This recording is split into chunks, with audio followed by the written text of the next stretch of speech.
J'ai mis 5 ans à comprendre l'essence de l'agilité. Avant, je voyais ça juste comme une recette, une méthode. Après, l'agile est mort, on aura le product est mort. C'est le prochain. Un de mes gros moteurs, c'est l'expérience. Dire, tiens, on va vivre un truc, c'est improbable, on sait pas ce qui va se passer, mais on va en tirer quelque chose. Et le quelque chose, c'est pas toujours de l'argent. C'est souvent du fun, ça c'est vrai. Moi, je suis pas du tout de l'école. L'important, c'est de participer. Pour une équipe, c'est pour gagner. Et c'est pour gagner des titres, c'est pour aller loin. La performance, c'est l'excellence. Quand tu es dans ta zone de confort, rapidement, tu as les certitudes qui viennent. Les certitudes, c'est la porte ouverte à la suffisance. Manager, c'est décider dans la certitude. Donc, c'est accepter de se planter. Si tu n'acceptes pas de te planter, si tu as peur de te planter, tu vas pas décider, tu vas pas manager. T'as 58 ans, tu lances ta boîte. Ouais. T'as des crédits, t'as des enfants. Dans un marché pourri où c'est la crise, toi, tu veux lancer ta boîte à 58 ans. Ouais, c'est ça. Mais moi, je trouve que c'est bien, en fait. Ou c'est complètement con, je sais pas. Ça l'avenir le dira. La plus grande fierté, c'est...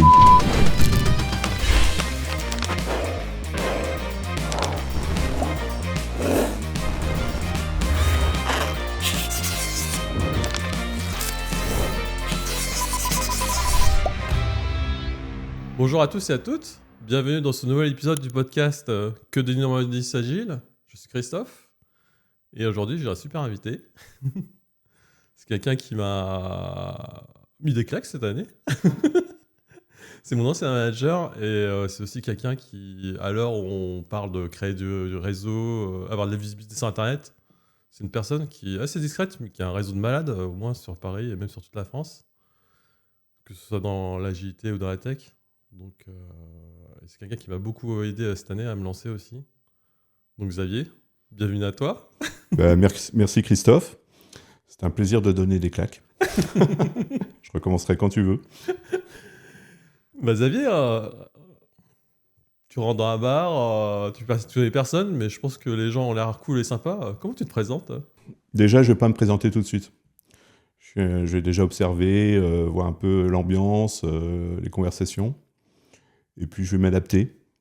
Toujours une adaptation au contexte. Et ensuite, je vais me présenter. Ça dépend ce que les gens veulent connaître. Ce qu'ils veulent connaître, ce que je suis, ce que je fais. C'est pas la même chose.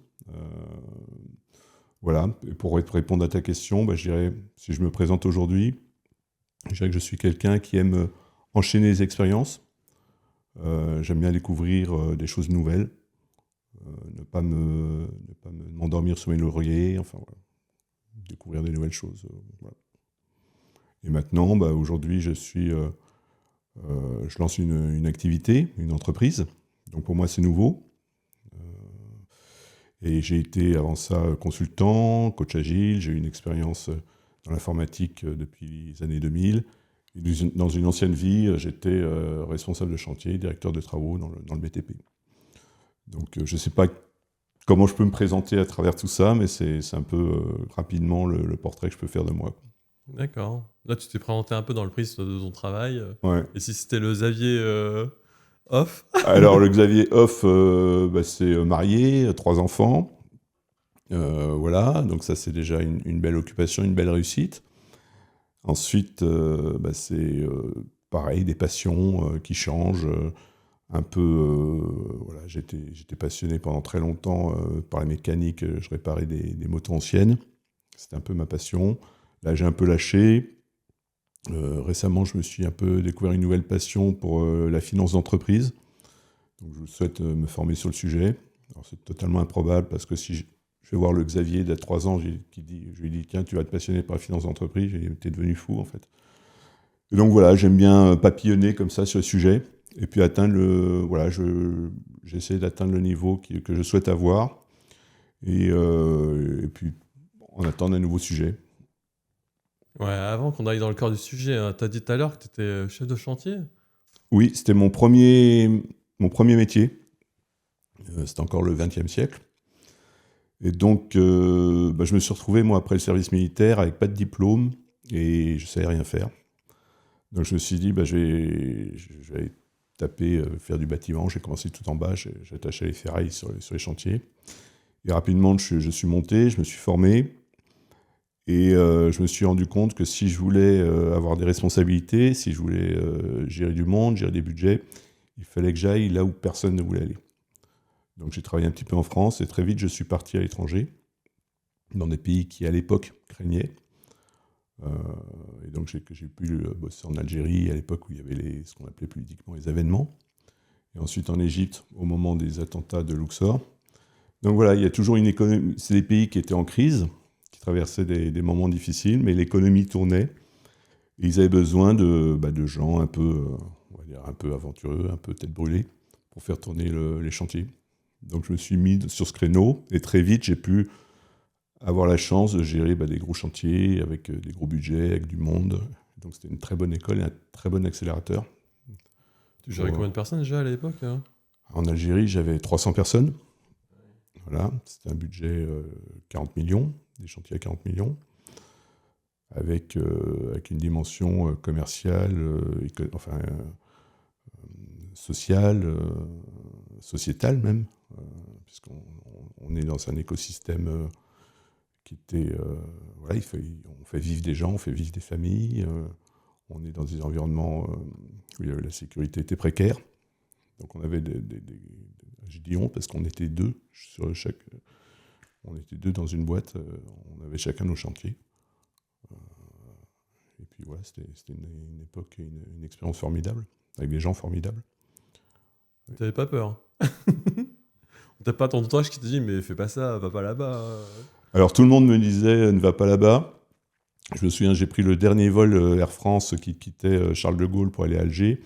Et je me suis fait arrêter plusieurs fois par la police de l'air pour me dire vous vous trompez de vol. J'ai dit non, je vais vraiment là-bas. Les gens me regardaient comme qu'est-ce que ce suicidaire. Et en fait, voilà, moi j'ai adoré l'Algérie, les gens sont formidables. Ma plus grande fierté, c'est idiot de dire ça, mais c'est vraiment ma plus grande fierté, c'est quand j'ai eu ma carte de résidence algérien. Voilà, au bout d'un an, j'étais résident algérien, j'étais très fier de ça. Et pour répondre sur la peur, oui, alors la peur, on n'y pense pas forcément. Par contre, on a des réflexes bizarres. Voilà, il faut toujours que la voiture, le plein soit fait. On ne fait jamais les mêmes trajets aux mêmes horaires. Voilà, on pourra en parler longtemps, mais il y avait, on prend des réflexes, on vivait dans la population, donc on apprend à connaître les gens, à leur faire confiance. Voilà, c'était... Et puis à se construire un réseau aussi. Ça, c'est des trucs on va dire d'expatriés dans des contextes difficiles. Il faut toujours avoir quelqu'un, une connaissance à l'aéroport, une connaissance aussi pour se nourrir, pour trouver la nourriture, et dans les systèmes sécuritaires de pays. Voilà, c'est toujours maintenir ce bon niveau de relation pour s'assurer la sécurité, simplement pour savoir vivre correctement, parce que par exemple à l'époque en Algérie il n'y avait pas assez de vols, et c'était très compliqué d'obtenir une place sur un avion et d'avoir les bonnes relations. Voilà, ça permettait de bouger un peu plus facilement. Du coup, après, tu es revenu en France? Alors, je ne suis pas revenu en France tout de suite. Ah ouais? J'ai bossé un peu plus d'1 an en Algérie, vraiment dans le désert, parce que je travaillais pour des clients pétroliers. On leur construisait des bases vie. Et vraiment, moi, j'étais en plus assez connu pour être le gars qu'on pouvait envoyer avant tout le monde, dans le désert quand il y avait du sable. Et j'ai cru à un moment que j'allais me cramer parce que dans le désert tout le temps, dans les conditions extrêmes, c'était très difficile. Je me suis dit, j'en ai marre du désert. Et le boulot que j'ai retrouvé après, c'était pour m'envoyer en Égypte, dans un autre désert. C'est ça qui était ironique. Où là, je me suis retrouvé à installer des antennes VHF pour l'aviation civile, tout autour du pays, donc dans tous les déserts du pays. Donc le sud, l'est, l'ouest. Voilà. Et après, j'en ai eu un petit peu... j'ai fait ça pendant 2 ans. Ensuite, je suis revenu dans des pays un petit peu plus tranquilles, puisque je suis parti en Polynésie française. Ah, le cadre a changé. le cadre a changé, mais c'est pas forcément plus facile. Ah oui? C'est quoi Alors, il y a moins de risques, c'est sûr. Mais on va se retrouver dans des systèmes... tu as l'image idyllique de la Polynésie, celle qui plaît aux touristes. Et puis, tu as une réalité sociale du terrain, qui est des populations qui se mélangent peu. Tu vas avoir, on va dire les Français de métropole qui sont dans l'administration nationale et ce qu'on appelle sur place les demi qui sont dans l'administration territoriale, les Chinois qui sont dans le commerce, et puis les Polynésiens de souche qui vont se retrouver avec, en fonction de la couleur de leur peau, plus ou moins relégué dans les classes de la société. Donc ça, c'est une réalité qui ne dit pas son nom, parce qu'on affiche vraiment l'image de la nouvelle citaire, d'une société idéale. Mais c'est une société qui est très dure, c'est une société qui est assez peu inclusive vis-à-vis des gens qui ont des difficultés sociales. Et en tant qu'acteur économique, c'est difficile à assumer, c'est difficile à accepter. Voilà, donc moi j'ai trouvé ça presque plus difficile d'être en Polynésie, même s'il y avait le cadre, hein, même si c'était sympa, même les paysages sont magnifiques, les gens sont super sympas. Mais d'un point de vue économique, d'un point de vue sa société, c'est plus difficile, c'est plus râpeux, plus rugueux. Ok. Voilà, et puis je me suis retrouvé dans une situation en Polynésie où j'étais responsable d'une petite usine qui fabriquait petite usine qui fabriquait des aciers pour le bâtiment. Et mon patron de l'époque voulait que j'épouse sa fille et que je reprenne sa suite. J'avais 33 ans et je me suis dit, j'ai pas envie de ça en fait. J'ai pas envie de ça. J'avais l'impression de plus rien apprendre. Et moi, c'est un gros moteur pour moi apprendre. Et j'ai fait ce que j'appelle en souriant un peu ma crise de fin de millénaire. J'ai dit, j'arrête ça, je vais faire autre chose. Et je me dis, dans quel secteur est-ce que je peux apprendre ? Et je me dis, je vais refaire de l'informatique. Donc j'avais un petit peu je vais faire de l'informatique. J'avais un petit peu de patrimoine parce que j'étais plutôt bien payé et puis je dépensais pas grand-chose en métropole. Et donc j'en ai profité pour refaire des études. Ah oui ? Voilà, donc j'ai fait tout en cours du soir, jusqu'à un DUT, un DSCT au CNAM et puis un master ensuite. C'est quoi les matières que tu avais pris ? Informatique, donc informatique de gestion. Et puis j'avais une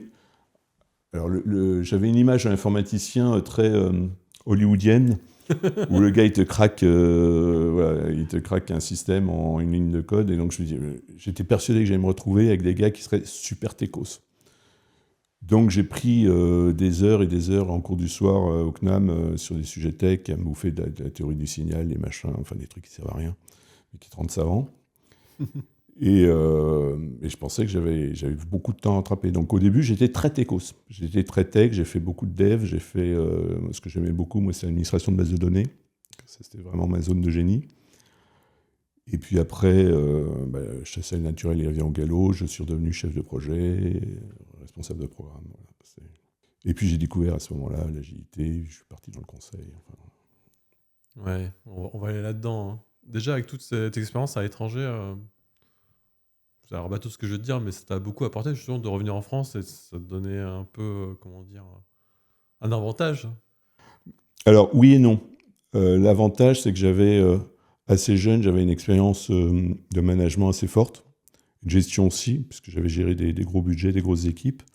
Je m'étais bien planté aussi sur beaucoup de choses. Hein. L'avantage de se planter vite, c'est qu'on apprend vite aussi. Mais j'ai expérimenté en France rapidement, je m'ennuyais. Je m'ennuyais parce que quand j'étais en Algérie, la relation que j'avais avec les gens, les situations, chaque jour était extraordinaire. Chaque jour, la relation humaine était extraordinaire. On vivait des choses qui étaient très intenses. Moi j'ai adoré ça. Le contexte était très difficile, mais il y avait une authenticité du quotidien qui était très forte et que j'ai beaucoup appréciée. Tu arrives en France, tu es plus dans quelque chose de plus calme, plus où on est sur des progressions, des parcours de vie un peu linéaires, avec je vais me marier, je vais faire des enfants, je vais progresser dans ma boîte. Et moi, je m'ennuyais. Donc j'avais besoin d'apprendre des trucs nouveaux, d'essayer des situations nouvelles. C'est pour ça que j'ai un peu provoqué ces situations. Attends, mais là, t'es en train de me dire qu'en fait, t'avais un peu coché toutes les cases, tu vois ? Mariage, enfant, CDI et tout. Ouais. Alors, c'est pas... En fait, j'avais vécu des trucs tellement intenses avant. Après, tu t'y prends goût. Tu vois, c'est comme une drogue. Tu prends goût, tu as envie de retrouver ça. Puis moi, un de mes gros moteurs, c'est l'expérience. C'est de dire, tiens, on va vivre un truc, c'est improbable, On ne sait pas ce qui va se passer, mais on va en tirer quelque chose. Et le quelque chose, c'est pas toujours de l'argent. C'est souvent du fun, ça c'est vrai. Et si on peut en vivre, tant mieux. Mais en tout cas, c'est vraiment l'expérience qui motive. T'as dit quelque chose d'important, hein. Tu t'ennuyais, hein. C'est aussi mon moteur, tu vois. Dans le sens où, pour avoir de la créativité, il faut pas s'ennuyer, tu vois. Ouais. Donc, redevenir un éternel débutant, en fait, tu vois. Quitte à apprendre de nouvelles choses et se sentir un peu comme une merde ou comme un imposteur, parce que voilà. Et moi, je kiffe ça, en fait. Mais pendant des années, je me suis dit, c'est pas cool, je suis mal à l'aise, le regard des gens, tu changes de voie, du coup, tu repars de zéro. C'est pas ça, tu vois, la réussite qu'on m'avait dit. Bah, tu vois, ce qui est important dans ce que tu dis, c'est que tu vas tester tes limites. Et en les testant, bah, tu vas les repousser. Et tu vas faire l'apprentissage d'une vertu qui, pour moi, est une vertu cardinale, c'est l'humilité. C'est quand tu es dans ta zone de confort, c'est bien d'être dans ta zone de confort, mais rapidement, tu as les certitudes qui viennent. Les certitudes, c'est la porte ouverte à la suffisance. C'est je fais ça depuis 10 ans, ça va, on ne va pas me la faire, j'ai rien à prendre. Voilà. Donc, changer, se mettre des nouveaux défis, c'est recommencer. C'est se remettre en situation d'humilité, se dire bah, tiens, je ne sais pas tout. Et ce qui est intéressant, c'est de se dire bah, peut-être je ne savais pas tout sur là où je pensais être bon aussi. Voilà, c'est le bénéfice de l'aspect contagieux de l'humilité. Et ça me fait du bien. Ça me fait du bien parce que par culture familiale et par personnalité, je suis quelqu'un d'assez orgueilleux. Mais ce n'est pas l'orgueil contre les autres, c'est l'orgueil contre moi. Et donc, retrouver cette humilité, ça m'aide à progresser. Voilà, c'est une démarche, c'est presque thérapeutique. Mais en tout cas, moi, c'est quelque chose qui me motive beaucoup, de me lancer dans des défis, et puis de dire jusqu'où je suis capable d'aller, je me fixe un objectif. Et puis ensuite, une fois que j'ai atteint, il faut que je trouve autre chose. T'es un peu parti dans la tech, après tes cours du soir où t'as après développé, mais bon. Alors la tech, j'ai adoré ça. J'ai adoré ça. J'étais plutôt un bon technicien. Et puis la tech, il y a quelque chose de très... J'ai réalisé quelque chose vers les années 2008, 2009. C'est que la tech allait plus vite que ma capacité à l'apprendre. C'est-à-dire que moi, j'aimais bien tout maîtriser. On ne parlait pas de full stack à l'époque, mais voilà, on savait configurer un serveur, construire une base de données, modéliser, développer du front, du back, voilà. Et je comprenais à peu près tout. Et je n'étais pas bon en tout. Hein. Et puis, on a vu des frameworks arriver de plus en plus fréquemment. Enfin, pour les assimiler... c'était de plus en plus difficile. Il y a eu les choses se sont ultra spécialisées. Et je me suis dit, mais ça, je suis dépassé. L'effort que je dois mettre pour me rester à niveau, il est trop... il est too much. Et c'est aussi une époque où on a commencé à voir, moi j'aimais bien la tech, j'aimais bien le dev. On se disait, tiens, un centre de service en Inde ou en Roumanie ou je ne sais pas où, eh bien ça coûte moins cher. Donc je me suis dit, voilà, mon job est menacé. Donc je dis, je vais essayer autre chose. Je vais revenir sur un peu sur la chefferie de projet. Je voulais faire aussi du conseil. C'est un truc qui m'intéressait, faire du conseil, notamment sur le sujet de l'agilité. Et voilà, je me suis un petit switch et je me suis un peu éloigné de la tech, avec un peu de regret parfois. Je code plus du tout aujourd'hui. J'ai dû coder la dernière fois en 2019, tu vois. Donc plus récent que moi. Peut-être, je ne dis rien. Du coup, t'es passé dans le consulting un peu agile. C'était dans les années 2010. C'est en 2010, ouais. C'était le gros boom, je crois, à l'époque. Pas encore. Pas encore. Pas encore. Moi, j'ai découvert l'agilité en 2006, à peu près, avec mes équipes. Et j'y croyais très fort. Et je me suis dit, tiens, j'avais mis ça sur mes équipes à l'époque, je travaillais au Club Méditerranée. Et j'ai dit, tiens, j'aimerais bien essayer ça dans d'autres environnements. Et le boom est venu vraiment, oui, c'était vraiment le tout début. Mais c'était l'époque héroïque, j'ai envie de dire. Et puis les premières transfos d'entreprises à l'échelle sont arrivées 2-3 années plus tard. Et puis ça a connu le boom que tu connais. Donc j'ai vécu un petit peu toutes les étapes, tout l'historique des transfos et de l'agilité. Et toutes les dérives aussi parfois.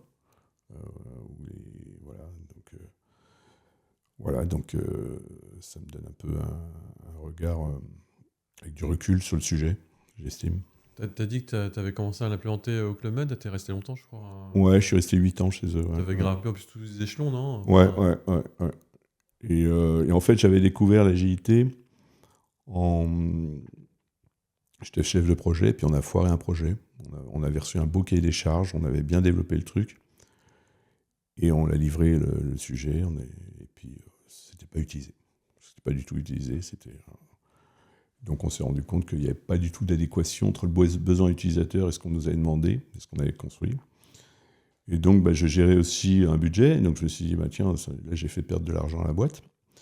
Et donc on avait changé notre façon de travailler, j'avais dit, tiens, moi je veux quelqu'un du métier, on était sur du back-office, donc des gens du métier qui viennent avec nous sur l'open space, qui spécifient le jour même, on teste, on maquette, ils testent, voilà. Donc ça, c'était le premier niveau de collaboration. Et je disais, on livre chaque semaine. On livre un truc chaque semaine. Pour être prêt à arrêter, parce qu'on était à budget très, très, très contraint. Le club n'allait pas bien à l'époque. Et un jour, il y a un consultant, je ne sais plus quelle boîte, qui m'a dit que j'aurais inventé l'outil, que ça existait déjà.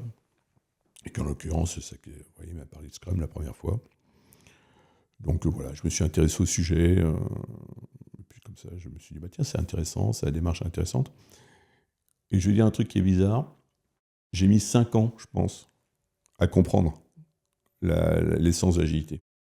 Avant, je voyais ça juste comme une recette, une méthode. Et je veux dire, la démarche, le fait de privilégier la collaboration, le privilégier la valeur, le privilégier d'être capable d'arrêter les choses ou de prendre des décisions juste à temps, j'ai mis très longtemps à le réaliser. Et c'est vrai qu'avant, j'étais plus dans une démarche, j'applique une méthodologie. Ouais, c'est la période où c'était... ça avait un peu le vent en poupe, dans le sens où il y avait plein de certifications. Alors, c'était pas encore. Pas encore. Pas encore. Toutes les certifs sont venues après. Il y avait peu de littérature. Ok. T'avais quelques articles. Voilà, t'avais pas de... Les certifs, c'est venu vraiment après. Et c'est venu, c'est venu avec le succès de l'agilité, c'est venu avec les premières transfos à l'échelle, avec les frameworks à l'échelle, toutes ces choses-là. Et puis, alors, un jour, on m'a dit que moi j'étais consultant, puis on m'a dit, t'es coach agile. Bon, j'ai dit, ok, si vous voilà, j'ai pas choisi, mais voilà, je suis ok, je suis coach agile. Ça m'allait bien. Et puis, avec on a eu de plus en plus de transfos. Le métier de coach était pas très clair. Il y en a qui sont partis dans une direction, d'autres dans une autre direction. Il y a eu plein de choses qui se sont greffées sur l'agilité. Il y a eu tout ce qui est la gamification, l'animation avec des formats un peu rigolos, un peu avec des Legos, des ballons, que sais-je. Tu as ceux qui sont partis aussi beaucoup dans les frameworks à l'échelle. Safe pour ne pas le nommer, avec, on va dire, tout le côté rassurant des certifications et puis d'une documentation qui est assez exhaustive, assez riche. Et puis tu as ceux qui sont partis vers autre chose, vers le coaching pro. Et moi, tous ces 3 dimensions m'intéressaient assez peu. Et d'ailleurs, j'ai failli arrêter. Parce que moi, ce qui m'intéressait, c'était vraiment le terrain, l'efficacité, l'impact au niveau du terrain. Et je ne me retrouvais pas dans ces trois façons de faire. Donc, c'est OK, tu as des frameworks, tu as des approches, tu as des outils, mais il faut toujours que ça serve un intérêt plus grand. Voilà. Il faut que ça apporte de la valeur, il faut que ça apporte de l'argent pour ceux qui nous payent pour les accompagner. Et Et mettre en place un framework, mettre en place ou jouer un atelier, ce n'est jamais en soi une finalité. Et donc voilà, pour moi, c'est très important de savoir pourquoi est-ce qu'on fait les choses et le comment vient après. Du coup, ouais, t'as pas voulu continuer le métier de coach agile, entre guillemets. Du coup, tu es encore retourné dans le management. Ouais, mais ça m'a toujours un peu, même quand j'étais en ESN, hein, je me suis retrouvé manager en ESN, que ce soit sur émission en tant que directeur de mission ou au sein de l'ESN. Donc j'aime bien ça, le management. J'aime bien ça parce que tu vois, je te parlais d'apprentissage et c'est un sujet où moi, j'ai pas atteint mes limites. Ou au contraire, j'ai touche tous les jours mes limites. Tu vois, tous les jours, je me dis, j'ai merdé là, ou là, j'aurais pu faire différemment. Donc ça, voilà, j'aime beaucoup ça. Moi, j'aime beaucoup me mouiller, prendre des décisions, me planter, me dire, tiens, pourquoi c'est bizarre de dire que j'aime planter, mais j'aime bien ça parce que c'est dire, ok, comment j'aurais pu faire différemment? Qu'est-ce que j'ai merdé là? Et si ça serait recommencé, est-ce que je le ferais différemment? Et voilà, et puis tu as l'aspect, on va pas se mentir, il y a l'aspect humain, c'est intéressant. J'ai mis du temps, moi, à comprendre que tout le monde n'avait pas les mêmes aspirations, les mêmes moteurs de motivation. J'ai mis beaucoup de temps. Être à l'écoute de ça, savoir comment tu emmènes une équipe quelque part, ça, c'est quelque chose qui me motive. Moi, quand je bossais en Algérie, j'ai eu des équipes, notamment quand je bossais dans le sud, on parlait pas français, elle ne parlait pas français, et moi je ne parlais pas arabe. Mais on arrivait à communiquer, on arrivait à bosser ensemble. Donc, tu vois, c'est trouver toutes ces clés qui permettent d'aller vers un objectif commun, dans le respect des gens, bien sûr, ça c'est important. Et puis, voilà, ça c'est vraiment quelque chose qui me motive. Et donner quelques claques. Ça, c'est après ça, attends. Parce que Des claques bienveillantes, bien sûr. T'es un peu trop modeste, parce que bon, tu l'as dit tout à l'heure, en Algérie, t'avais managé 300 personnes, après t'as quand même accompagné des grands comptes. On va parler d'un grand groupe du 440. Ouais. Du coup, ouais, t'es resté longtemps en plus là-bas. Je suis arrivé comme coach agile. Ok. Et au bout d'un an, on m'a demandé de prendre, comme le responsable du centre agile, tenter une autre expérience professionnelle. On m'a demandé de prendre sa suite. Et ça a été aussi le moment où le centre agile a changé de configuration, puisque les Scrum Masters ont été rattachés au centre agile, ce qui n'était pas le cas avant, c'était que les coachs. Donc oui, c'était très intéressant parce que c'était une organisation Digital Factory qui venait d'être créée, avec des gros enjeux sur le delivery, sur la collaboration. Donc il y avait un gros travail d'alignement pour dire qu'est-ce qu'on offre comme valeur en tant que centre agile, qu'est-ce que c'est que notre proposition de valeur, mais aussi comment est-ce qu'on la prouve, comment est-ce qu'on la mesure,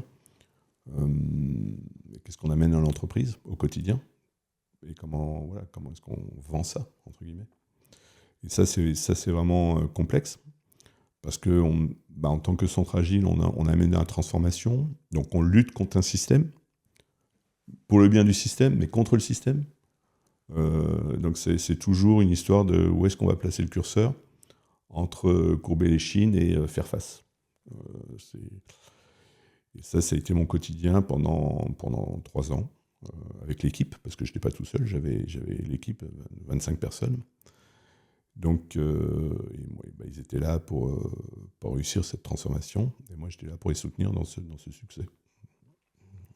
Il y a plein de trucs intéressants que tu dis là, dans le contexte. Déjà, c'est pas donné à toutes les boîtes, tu vois, d'avoir déjà un centre agile où ils dédient un budget dans ça, tu vois. Ouais. C'est quoi le shift? C'est quoi le fait qu'ils ont financé parce que là, tu dis 25 personnes, c'est déjà un gros coût. Oui. Pour d'aller dans la démarche, tu vois, à chaque fois, je le dis dans les anciens podcasts, pour une boîte, tu vois, mettre du budget pour quelqu'un qui produit pas, entre guillemets, Oui. qui développe pas et qui... Alors, comment ils ont fait pour changer un peu le site distribué pour se dire, non, nous, on va aller là-dedans. Alors qu'il y a plein de boîtes qui sont sceptiques sur ça, tu vois. Eh bien, une des clés, c'est d'avoir la mesure.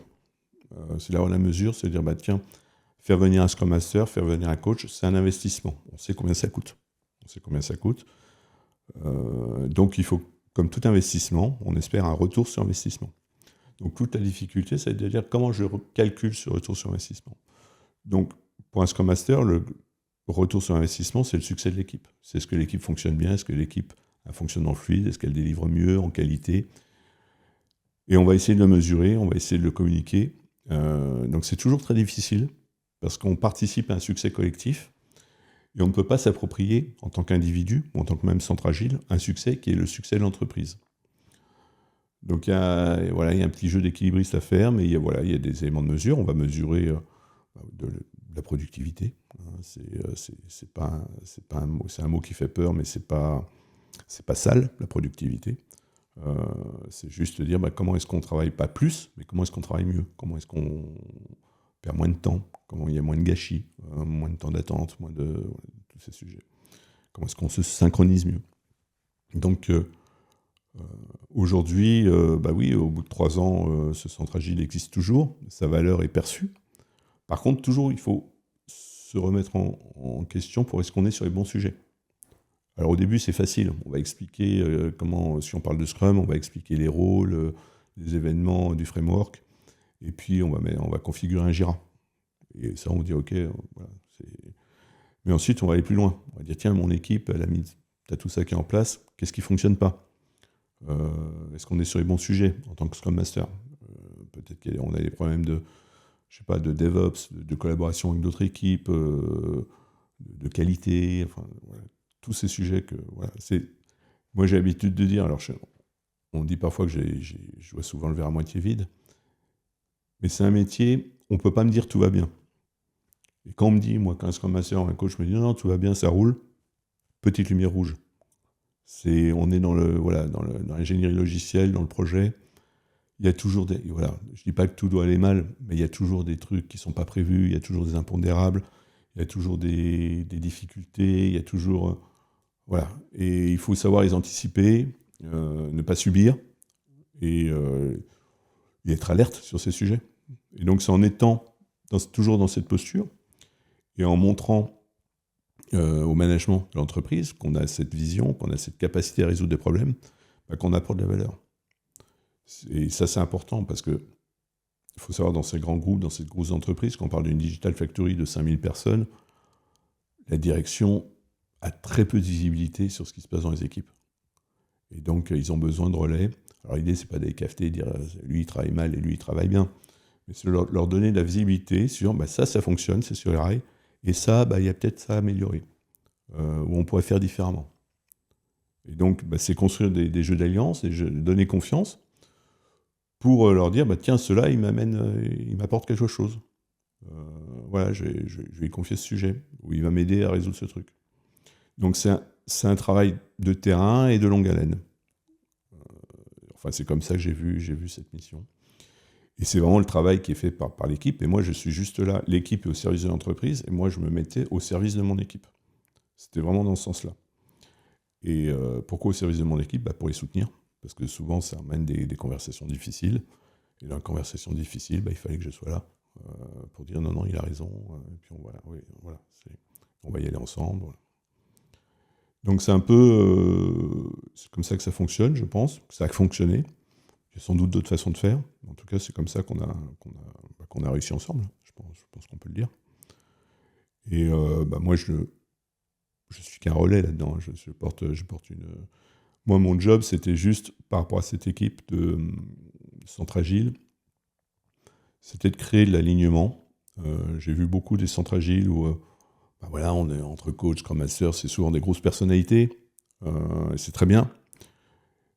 Mais il ne faut pas que ça soit la querelle des chapelles. Voilà. Donc, il y a un temps pour l'échange, il y a un temps pour le partage des convictions, et puis à un moment, on s'aligne, et on avance tous dans la même direction. Ça, c'était mon job. Voilà. Ça ne fait pas de moi le meilleur agiliste, mais c'était mon job de faire en sorte que les meilleurs avancent dans la bonne direction. Ah, mais tu l'as dit en fait, c'est que si tu as les managers ou tu as le client qui voit de la valeur et qui voit ce que tu fais au quotidien, ils mettent le budget. Oui. En fait, On va se dire les choses, tu vois. On n'est pas là pour faire créer des équipes de business pour que les gens ils s'entendent bien. Ils travaillent bien d'abord. c'est ça. T'as un truc, il y a un truc que j'aime beaucoup dans CF, c'est, je crois que c'est une des premières phases, c'est il faut se placer dans une vision économique. Et donc, trop souvent dans nos métiers, on ne voit pas cette vision économique. Donc il faut toujours se poser la question de ce que je suis en train de faire, est-ce que ça amène plus que ce que ça ne coûte. Alors c'est pas facile, hein. Pas facile parce qu'on est sur des choses un peu, parfois, on ne produit pas en tant que tel. On va aider les autres à produire. Donc en tout cas, il faut avoir ce réflexe dans la démarche. Tu sais que quand je suis arrivé au début de l'année, là, le truc qui m'a mis la pression directe, c'est comme tu dis, c'était la thune. Dans le sens où si tu as un incident en prod ou un bug, c'est pas en dizaines d'euros, tu vois. Ça peut être en milliers, en millions d'euros. Ah bah tu vois. quand tu es sur des... Oui, oui. Et puis vois ils savent le chiffrer. Et c'est chiffré direct, tu vois. Et moi, j'étais comme ça, tu vois. J'étais OK. OK, les gars, tu vois, je peux pas être le mec qui derrière. Bon, on va bien travailler, on va se dire les choses. Non, là, il y a un problème. Oui, et puis en tant que Scrum Master, bah, je voulais répéter, hein, nous sommes responsables de la performance des équipes. Et c'est vrai que sous mon mandat, alors ça c'est quelque chose, c'est un message assez fort que moi je pousse, c'est qu'on a une obligation de résultat.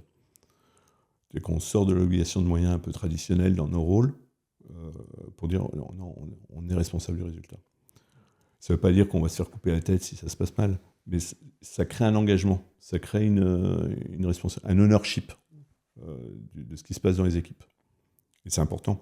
Et le travail va être facilité parce que les gens dans les équipes vont voir que tu te sens concerné. Toi aussi, tu n'es pas juste là pour coller des post-it, si je veux faire un raccourci.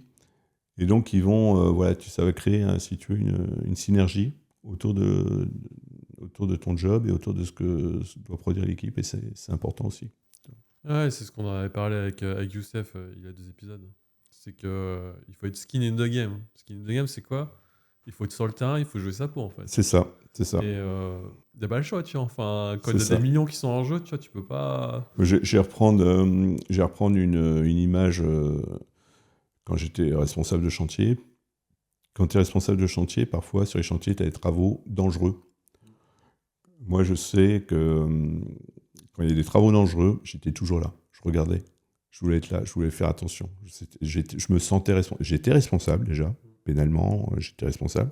Mais je me sentais responsable et je voulais que les gens voient que j'étais là. Ils voient que j'assumais le truc.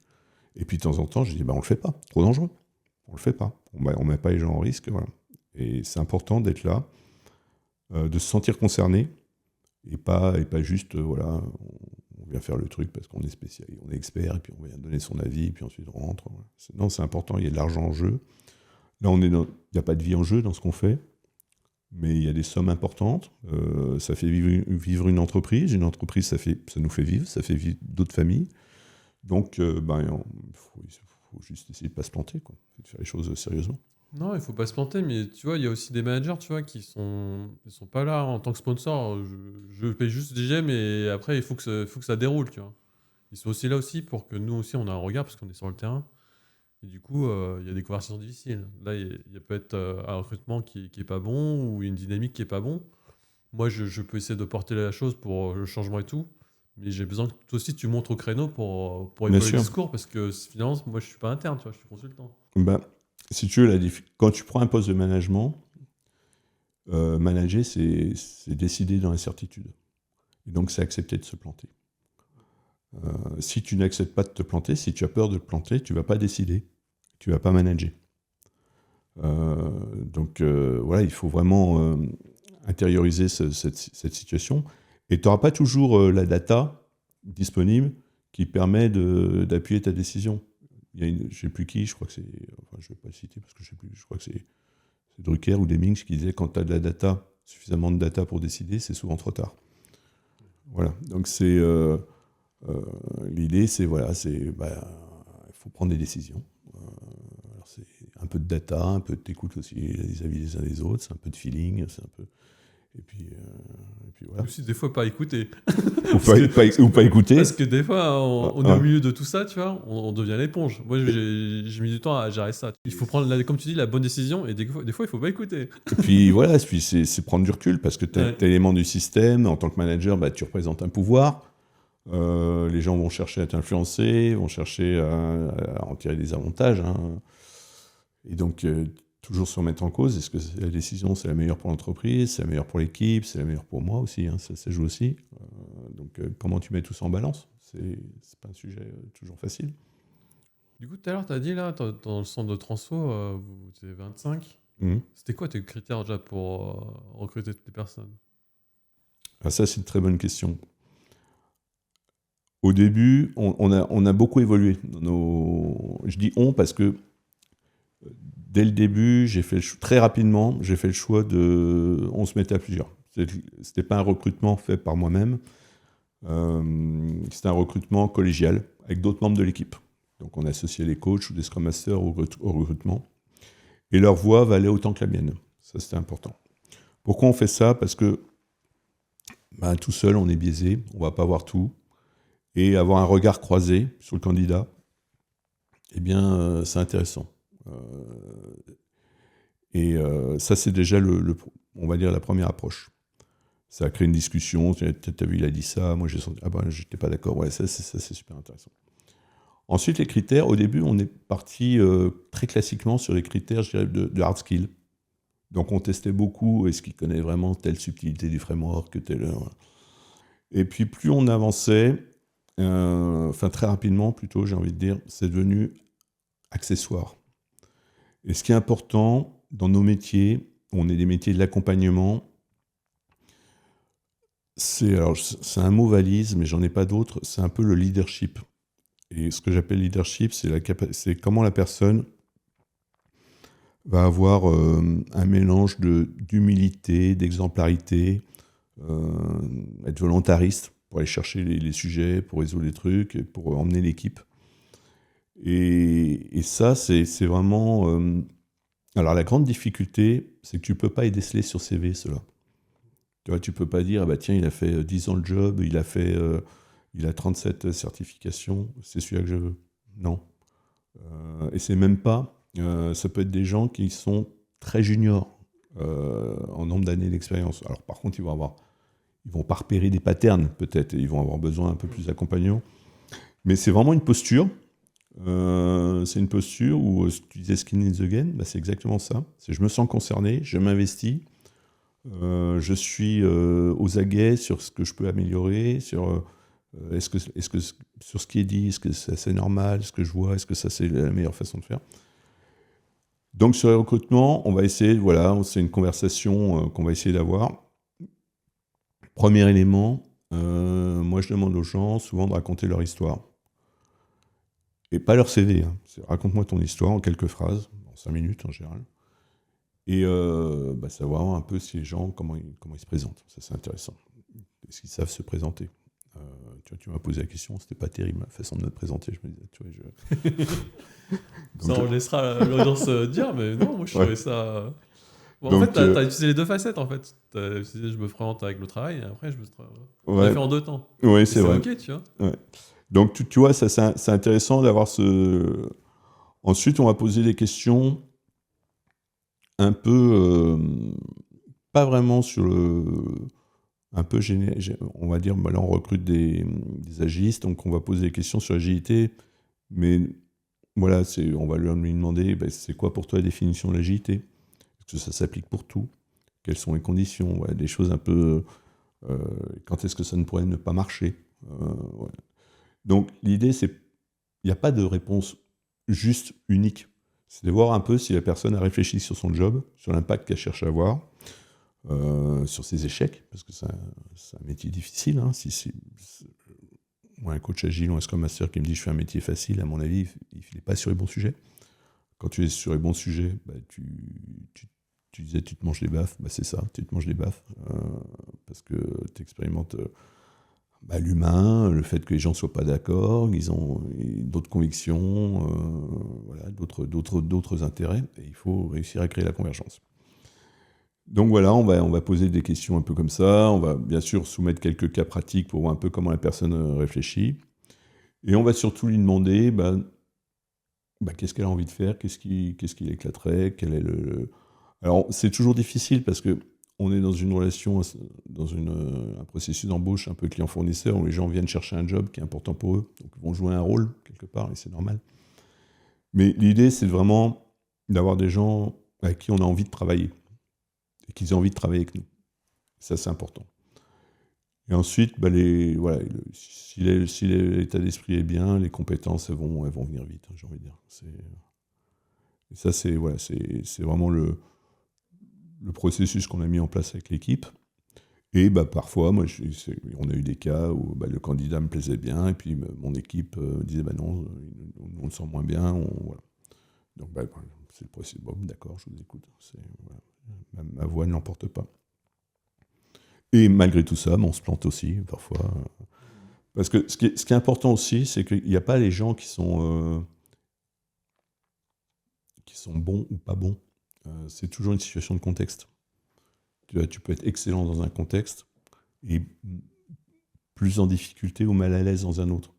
Donc c'est toujours dire, tiens, par rapport à ce que je connais du contexte, est-ce que je projette cette personne dans ce contexte? Est-ce que cette personne se projette dans ce contexte? Un truc assez classique, on a beaucoup sur le marché de gens qui sont habitués à travailler dans des environnements très processés, très cadrés, avec des frameworks aux petits oignons, avec des feuilles de route, des machins, des fiches de poste.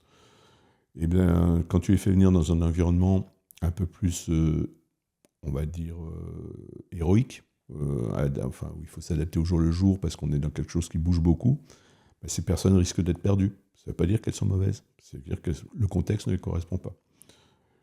Donc, et pour terminer sur cette question, c'est aussi ce qui est intéressant, c'est d'aller chercher les gens qui ont d'autres expériences professionnelles, qui ont expérimenté autre chose, qui ont fait des choix. Tu vois. Et ça, c'est intéressant. Maintenant, c'est un travail. Même dans le recrutement, on apprend. Moi, j'ai toujours recruté. Quand je recrutais des ouvriers à Tahiti, ils venaient avec leur maman ou avec leur grande sœur, parce qu'ils étaient timides pour parler, donc c'est la maman. Alors, on n'a plus ça aujourd'hui. Allons sur ça, là. C'est quoi les pires expériences sans citer de nom où t'as des candidats qui t'ont surpris Les expériences, tu vois, il y a des valeurs, hein, on parle de l'agilité, il y a des valeurs. C'est important les valeurs dans l'agilité. C'est pas juste du décorum. C'est important parce que ça va permettre de bien faire son job. Donc on va parler de transparence, on va parler dans Scrum, on va parler de courage ou des choses comme ça. Les candidats qui sont, ou les consultants ou les personnes qui ne rentrent pas dans ces valeurs, qui vont manquer de courage, qui vont pas être dans la transparence, c'est souvent, voilà, moi je vais avoir un peu plus de mal. Je vais être très clément vis-à-vis de la personne qui essaye, qui réussit pas, plus que celle qui cache les choses, tu vois, ou qui s'invente des succès qui n'existent pas. On ne citera pas de nom. Je vois pas de quoi tu parles, mais voilà, c'est très important. Et moi, je veux dire, quelqu'un qui essaye, et c'est normal, on est il n'y a pas de recette. C'est pas possible qu'il y ait de recette, on est dans le domaine du complexe. Donc quelqu'un qui va essayer, qui va se prendre des baffes, voilà, là, très bien, moi je serai derrière toi, il n'y a pas de souci. Et je vais t'aider. Par contre, celui qui me chante la messe en disant oui, j'ai fait ci, j'ai fait ça, et puis je vole de succès en succès, et puis on se rend compte que c'est pas la vérité, là c'est dommage. Mais c'est dommage pour la personne en réalité. Parce que la personne, avant de mentir aux autres, se ment à elle-même. Tu vois, et ça, c'est comment tu te construis en tant que personne. Déjà en tant que professionnel, c'est pas terrible. Et en tant que personne, En fait, moi, je peux être naïf, tu vois, mais comme tu disais, dans les métiers de coach agile ou Scrum Master, t'as des valeurs, comme tu dis, à incarner. Et quand je vois que c'est pas incarné, tu vois, je suis surpris. Par exemple, tu parlais du courage. Genre, ouais, tu vois, ils osent pas aller voir les managers ou aller au charbon. En fait, Même aller au conflit, parce qu'il y a 2 devs qui peuvent pas se blairer. Parce que ça, c'est le quotidien aussi. c'est un métier qui est compliqué. Il faut en avoir conscience. Et c'est un métier, si tu veux, où tu vas toucher à toute l'imperfection. Les imperfections des personnes, les imperfections des systèmes, des organisations. Et tu vas essayer de régler ça. Et donc, voilà, si tu vas, déjà, il faut que tu aies la capacité d'analyse pour dire qu'il y a quelque chose qui ne va pas, capacité de recul, et puis ensuite de dire, bon, quelles sont les clés que je vais mettre en œuvre pour essayer de réussir les choses. Et effectivement, alors, moi, je considère qu'il y a quelque chose qui a fait beaucoup de mal à nos métiers, c'est les systèmes de... Alors, je veux pas dire... Enfin, c'est la façon dont on prend les certifications. Si tu prends une certification comme une finalité, tu vas pas réussir. C'est bien d'avoir des certifs, je dis pas, l'idée, c'est pas d'être contre ou pour les certifs, mais c'est la façon dont tu appréhendes les certifications. Et qu'une certification, ce n'est pas forcément un apprentissage et une formation. C'est une certification. Tu coches des cases après avoir suivi. Voilà. En agilité, on ne va pas se mentir, les 3/4 sont faciles à passer. Ce qui n'est pas complètement idiot. Mais ça ne fait pas de toi un professionnel. Ce qui fait de toi le professionnel, c'est comment tu vas, au quotidien, forger ta pratique, comment tu vas construire tes convictions, comment tu vas être capable de te remettre en cause, et comment tu vas expérimenter l'échec et rebondir sur ton propre échec. Si ta façon de voir le job, c'est juste je passe mes certifs et je me mets uniquement sur les sujets faciles que j'arrive à gérer, tu ne vas pas aller très loin. Tu ne vas pas apprendre grand-chose. Et c'est dommage. Et moi, c'est ce que je faisais, mais c'est ce que j'ai aussi. Prenez les sujets merdiques, prenez les bâtons merdeux. C'est ceux-là qui vont vous faire grandir. Le succès sera ou ne sera pas au rendez-vous, mais en tout cas, toi, tu vas grandir. Et il faut que... Voilà, c'est la démarche qui est intéressante dans le consulting et dans nos métiers. En fait, les certifications, tu sais, c'est comme les diplômes à la sortie de l'école, tu vois. En fait, c'est juste le ticket d'entrée, en fait. C'est un ticket d'entrée, une certif. Et après, si tu pratiques pas sur le terrain ou si tu l'expérimentes pas... Encore un diplôme, tu peux dire que tu as passé 3-4 ans. Une certif, tu as passé 2 jours. Tu vois, tu vois. Donc, je ne vais pas cracher sur le business des certifs, c'est important aussi, tu vois, ça permet de stabiliser les choses. Mais ça a donné l'impression, l'illusion, que le métier était facile, parce que tu as ta certif, ça y est, je suis Scrum Master, je suis coach agile, je ne sais pas quoi, et je suis légitime. C'est plus compliqué que ça. C'est plus compliqué que ça. On parle d'un sujet qui est difficile, qui est l'ingénierie logicielle. On parle on est souvent dans, tu le disais, les relations humaines. Et tu ne vas pas t'en sortir juste avec la maîtrise d'un framework. C'est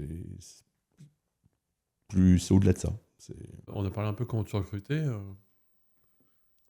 Je vais te lancer sur un sujet qui va te faire rire. Tu vois, sur LinkedIn, tu vois la petite chanson en ce moment là. Ça a commencé par les Américains. J'étais étonné que ça a mis du temps à venir en France, tu vois. Du coup, il y a des gens qui commencent à sortir les posts. Oui, l'agilité c'est mort. Le marché est mort, l'agilité, les résultats sont pas là. Alors c'est très intéressant ça. C'est vrai que ça dure depuis 2 ans à peu près. De quelle agilité on parle ? Si on parle de l'agilité du marché des sociétés ou des indépendants qui vendent de l'agilité, oui, c'est un petit peu bouleversé. L'agilité en tant que pratique d'entreprise, elle est là, elle est en place. Je ne dis pas que c'est parfait, mais il y a peu de sociétés qui disent ça y est, on va revenir au cycle en V, j'ai recruté en masse des chefs de projet. Ça peut se produire, j'en sais pas, j'ai assez peu entendu ça. Par contre, ce qui est intéressant, c'est qu'une certaine proposition, on va dire, les entreprises ont grandi à force d'être accompagnées. Quelque part, c'est la rançon du succès. Et elles savent ce qu'elles veulent. Et elles savent ce qu'elles ne veulent plus. Et donc, des gens, je veux dire, un peu perchés, un peu penseurs, un peu, je vais vous dire comment il faut travailler, comment il faut gérer une boîte, alors que j'en ai moi-même jamais géré. Je vais vous dire comment il faut manager, alors que j'ai moi-même jamais managé. à un moment, on atteint les limites de l'exercice. Donc, aujourd'hui, on cherche des gens, j'ai pas d'autres mots, qui ont de l'impact, qui amènent du résultat. Et on revient sur ce que je disais tout à l'heure. Et en réalité, le marché n'est pas mort. C'est juste qu'est-ce qu'on veut vendre et qu'est-ce qu'on veut acheter. Et ça, c'est important. Tu vois, et je pense que voilà, il y a un peu une remise à niveau qui se fait en ce moment. On peut parler des TJ ou des salaires qui étaient assez conséquents, hein, on en a tous profité. Là, en ce moment, il y a un peu un retour à la raison. Alors ça se fait un peu dans la douleur, dans le regret. Mais voilà, on revient dans une perspective économique. Si je mettais l'argent sur la table, qu'est-ce que ça va me rapporter ? C'est des questions que les entreprises aujourd'hui, que les clients se posent de plus en plus. On les a accompagnés aussi pour qu'ils se posent ce genre de questions. Voilà, donc maintenant, l'agilité, c'est vrai que je parlais des frameworks, même ça, on atteint les limites. Voilà, et moi, j'ai toujours été assez critique de dire, voilà, on va mettre à tout le monde le même framework. Non, il faut aller chercher un peu votre spécificité, trouver en vous l'intelligence de créer votre propre, ou d'adapter votre framework. Et là, on y vient peu à peu. Aujourd'hui, j'avais une discussion où on me demandait, OK, mais qu'est-ce qui se passe après Scrum ? Comment est-ce qu'on continue d'avoir une équipe performante, mais au-delà ? J'ai dit, il faut travailler sur le flux. Qu'est-ce qui est important ? Qu'est-ce qu'on reste ? L'idée, c'est pas d'être contre ou pour Scrum, mais est-ce que tu en tires vraiment les bénéfices que tu souhaites en avoir, tu vois ? Est-ce que ça t'apporte quelque chose, ou si tu changeais quelque chose, est-ce que tu pourrais pas avoir plus ? Et voilà, les entreprises maintenant ont cette capacité, les équipes, de s'interroger. Et c'est intéressant, je trouve que c'est passionnant, parce que ça nous challenge, nous, dans notre capacité à accompagner. Et ça veut dire qu'il faut peut-être faire différent, il faut peut-être se remettre en question. Les recettes d'hier ne fonctionnent plus aujourd'hui. Voilà, oui, le marché est difficile, mais il n'est pas mort. Moi, c'est un peu une conviction que Je suis d'accord avec toi, tu vois. En fait, moi, tout cet environnement-là, moi, je fais toujours la relation avec le sport de haut niveau. Moi, je suis pas du tout de l'école, l'important, c'est de participer. Moi, si je reprends une équipe, c'est pour gagner, hein. Et c'est pour gagner des titres, c'est pour aller loin, tu vois, dans la performance et l'excellence. C'est pour ça, tu vois, je comprends pas, en fait, ces discours-là. La JD, c'est mort, machin bidule. Il y a toujours des équipes ou des entreprises, ils vont toujours aller plus loin, en fait. En fait, ouais. Et pour finir, tu vois, ce que j'aime bien dire, c'est quoi ? C'était un entraîneur de foot qui l'avait dit. Une équipe gagne rarement la partie sans entraîneur. Je ne vais pas me faire des copains en disant ça, mais il y a certaines pratiques, certaines offres qui aujourd'hui ne correspondent plus au marché. On va dire, il y a des trucs qui étaient sympas, hein, passer une journée à faire un Lego for Scrum, c'était sympa, c'était rigolo. Aujourd'hui, on dit combien ça me coûte, qu'est-ce que ça me rapporte ? Et en fait, faire un Lego for Scrum, aujourd'hui, on se rend compte que la gamification, c'est sympa, mais ça ne va pas faire rentrer des pratiques au quotidien dans tes équipes. Oui, elles vont comprendre sur l'instant le concept. C'est un sujet qu'on avait déjà évoqué. Hein, parce que je sais que tu es gamer. Et pour intégrer au quotidien un réflexe qui vient d'un jeu, quel qu'il soit, hein, ça demande beaucoup de pratique et d'intériorisation. Voilà, Moi, je suis d'accord avec toi, parce que ce genre de truc, c'est à double tranchant. Déjà, maintenant, moi, je suis consultant, donc des fois, j'arrive, je débarque. Je connais pas la sécurité psychologique de l'équipe, je connais pas l'intérêt de chacun. Si je suis dans une équipe où, oui, ils aiment bien le goût du jeu et tout, fine, tu vois, ça peut marcher. Mais tu peux arriver dans des équipes où ils sont juste là pour faire le job, et même ils sont en mode là, on est là pour tout défoncer, tu vois. Je suis dans une startup, on est là pour faire x3, x30. Ouais. Et donc, aller Go for Scrum, un truc gamification, ça peut être pas marcher. L'effet, on a passé, ça y est, l'effet, c'est quoi ce truc-là, c'est rigolo, c'est fini. Il y a une autre dimension aussi dans laquelle il y a beaucoup de coachs qui sont partis. C'est tout ce qui est Coaching pro. Tiens, on a un moment, il y a une réflexion, tiens, ça s'appelle coach, mais on n'est pas coach, on n'est pas formé en tant que coach, donc on va se former en tant que coach et on va aller vers du coaching pro. Je dis pas, c'est bien le coaching pro, hein. Ça peut être un bon outil dans une palette, mais on a eu le cas, j'ai eu le cas, moi, dans mon équipe, là, au Centre Agile, c'est des gens qui, en cours de mission, se forment au coaching pro, et disent, non, moi, je fais maintenant, je sais plus, je vais faire du coaching pro. Mais je dis, non, mais en fait, moi, en tant que représentant du client, c'est pas ça que je veux. Moi, je veux que tu m'amènes des solutions clés en main et que tu les déploies. Je veux pas que tu les aides à réfléchir à comment ils vont faire naître eux-mêmes. Et puis, c'est pas ça qu'ils veulent aussi. Donc, là aussi, on va avoir des chocs de conviction. C'est un outil, je pense que le coaching pro, c'est un outil, c'est puissant. Et ceux qui le maîtrisent, ça enrichit leur palette de compétences. En revanche, en tant que client, et j'ai été client, ça me donne cette vision, tu vois, c'est pas quelque chose que tu vas acheter. Tu vois, t'achètes pas du coaching pro, tu vas acheter autre chose. Tu vas acheter quelqu'un qui t'amène des solutions, qui réfléchit à ta place, et si ça se plante, c'est pas de ta faute, c'est la faute du consultant. Et ça, c'est important de comprendre ça, dans une logique client-fournisseur, qui est celle du marché, hein. Coaching pro, c'est différent. C'est un accompagnement un peu plus personnel, un peu plus... et c'est pas le même sujet, tu vois. C'est pas le même sujet, et il y a un truc, tu vois, il faut être coachable aussi, tu vois. Voilà. Tu connais des gens que tu accompagnes, mais moi, c'est des patterns que je vois, tu vois, des product owners, ou voilà, j'ai accompagné des product owners. À chaque fois, tu sais, je vois avec eux ce qu'il faut faire et tout. On se met d'accord, mais ils passent pas à l'action, il y a un blocage, tu vois. Il y a un blocage, et si la personne n'a pas envie d'y aller, elle se dit oui, c'est ça qu'il faut faire, mais c'est un mandat différent. C'est un mandat différent. C'est un mandat différent, c'est une temporalité différente. Ouais. Et encore une fois, je dis pas qu'il y en a un qui est mieux que l'autre. Et peut-être que le coaching pro est plus efficace à long terme, sans doute. Mais dans la temporalité économique de je te fais venir pour une mission de Scrum Master ou Coach Agile, ce n'est pas de ça que je veux tout de suite dans on va dire la fenêtre budgétaire que je consacre à ce sujet. Et ça, c'est très important. Et c'est aussi pour ça que je pense qu'on dit agilité est mort. Il y en a qui sont partis vers des chemins de traverse, qui ne sont pas ce que désirent les clients. Les clients, c'est très souvent, c'est une vision opérationnelle, temps immédiat.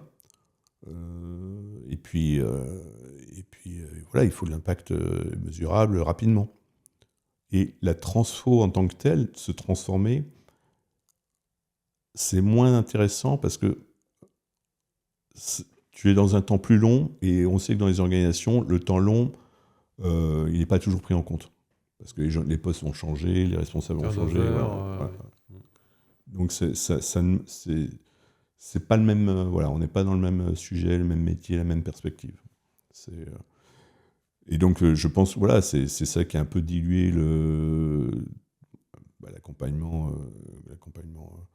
sur l'agilité. Il y a eu des promesses, on a eu des promesses aussi, on va parler aussi des déploiements à l'échelle, qui étaient, on va dire en fanfare, tambour et trompette, on y va en masse avec des formations, avec des PI planning, des machins. Je vais me faire des ennemis, je m'en fous, de toute façon, c'est mon média, je dis ce que je veux. Oui. Est-ce que tu as des résultats, sans dire des noms, de boîtes qui ont vraiment réussi à l'échelle et que du coup, ils ont partagé les retours d'expérience? Moi, j'en ai pas vu, tu vois. Ça peut être moi, hein, mais... En fait, si tu veux, c'est comme... ça dépend ce que tu cherches. Parce que tu vois, juste pour donner la parole, même Spotify, ils ont dit, ouais, on a loué le modèle Spotify, mais nous, en fait, on l'a pas appliqué, ça a été déformé. Oui. D'après ce que j'ai compris. Parce que je me trompe. Parce que tu peux pas dire, tu vas qualifier, qu'est-ce que c'est le succès et l'échec. Tu vois, c'est... déjà, tu as un phénomène too big to fail. Quand tu investis autant dans les transfos, tu vas pas dire que tu t'es planté. Tu vas dire, attends, tu as vu le fric que tu as mis sur la table, donc c'est un succès. Ok, c'est un succès. Maintenant, souvent, ces transfos, toutes les transfos, elles sont lancées, mais les objectifs ne sont pas très clairs. Tu vois, c'est qu'est-ce qu'on veut améliorer? On veut être agile. Agile, ça veut dire quoi? Est-ce qu'on va améliorer du time to market? Est-ce qu'on va améliorer la qualité? Est-ce qu'on va améliorer la capacité à pivoter? Enfin, voilà. Et ça, on va le découvrir. On va le découvrir en marchant, voilà. Et souvent, une transfo, prenons le cas de Scrum, parce qu'on peut critiquer SF ou autre, mais c'est la même chose pour Scrum. Scrum, c'est mieux que rien. Et si tu mets un mauvais Scrum, quand je dis un mauvais Scrum, qui ne serait pas by the book, voilà, mais qui fonctionne à peu près au quotidien, bah, c'est mieux qu'une équipe qui s'envoie des mails, qui perd un temps incroyable à savoir qu'est-ce qu'il y a à faire et tout ça. Donc souvent, si tu veux, ce que j'ai observé, moi, c'est que on est venu en compensation.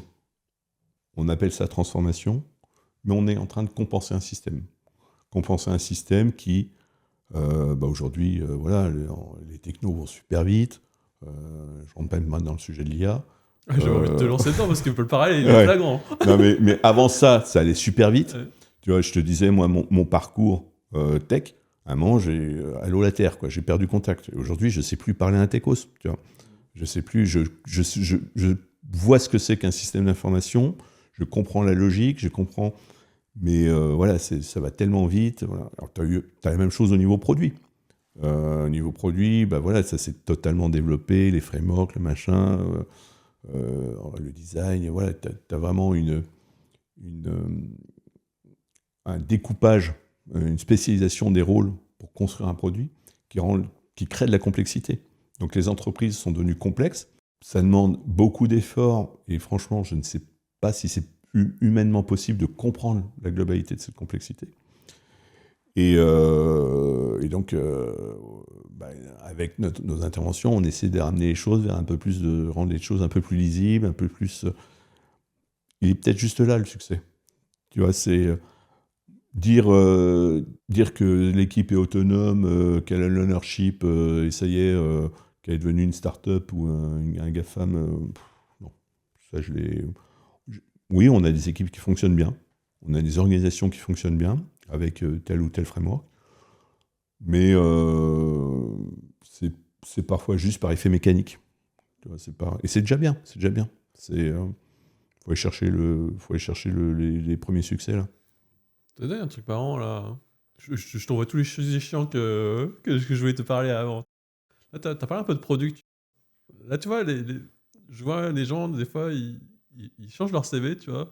Ils enlèvent coach agile, tu vois, ou même product owner, tu vois. Ils préfèrent mettre la notion de product derrière. Tu as plusieurs choses. Tu as des ESN, des boîtes de conseil qui ont voulu cantonner l'agilité aux informaticiens, aux tech. Donc en gros, tu aurais, je caricature, on va dire Scrum pour les techos, et puis la démarche produit pour les gens qui... Voilà, ou le product management pour les autres. C'est pas forcément une démarche qui est pertinente, parce que l'agilité, il faut l'avoir de bout en bout, et c'est au service de la valeur, c'est pas juste au service de delivery.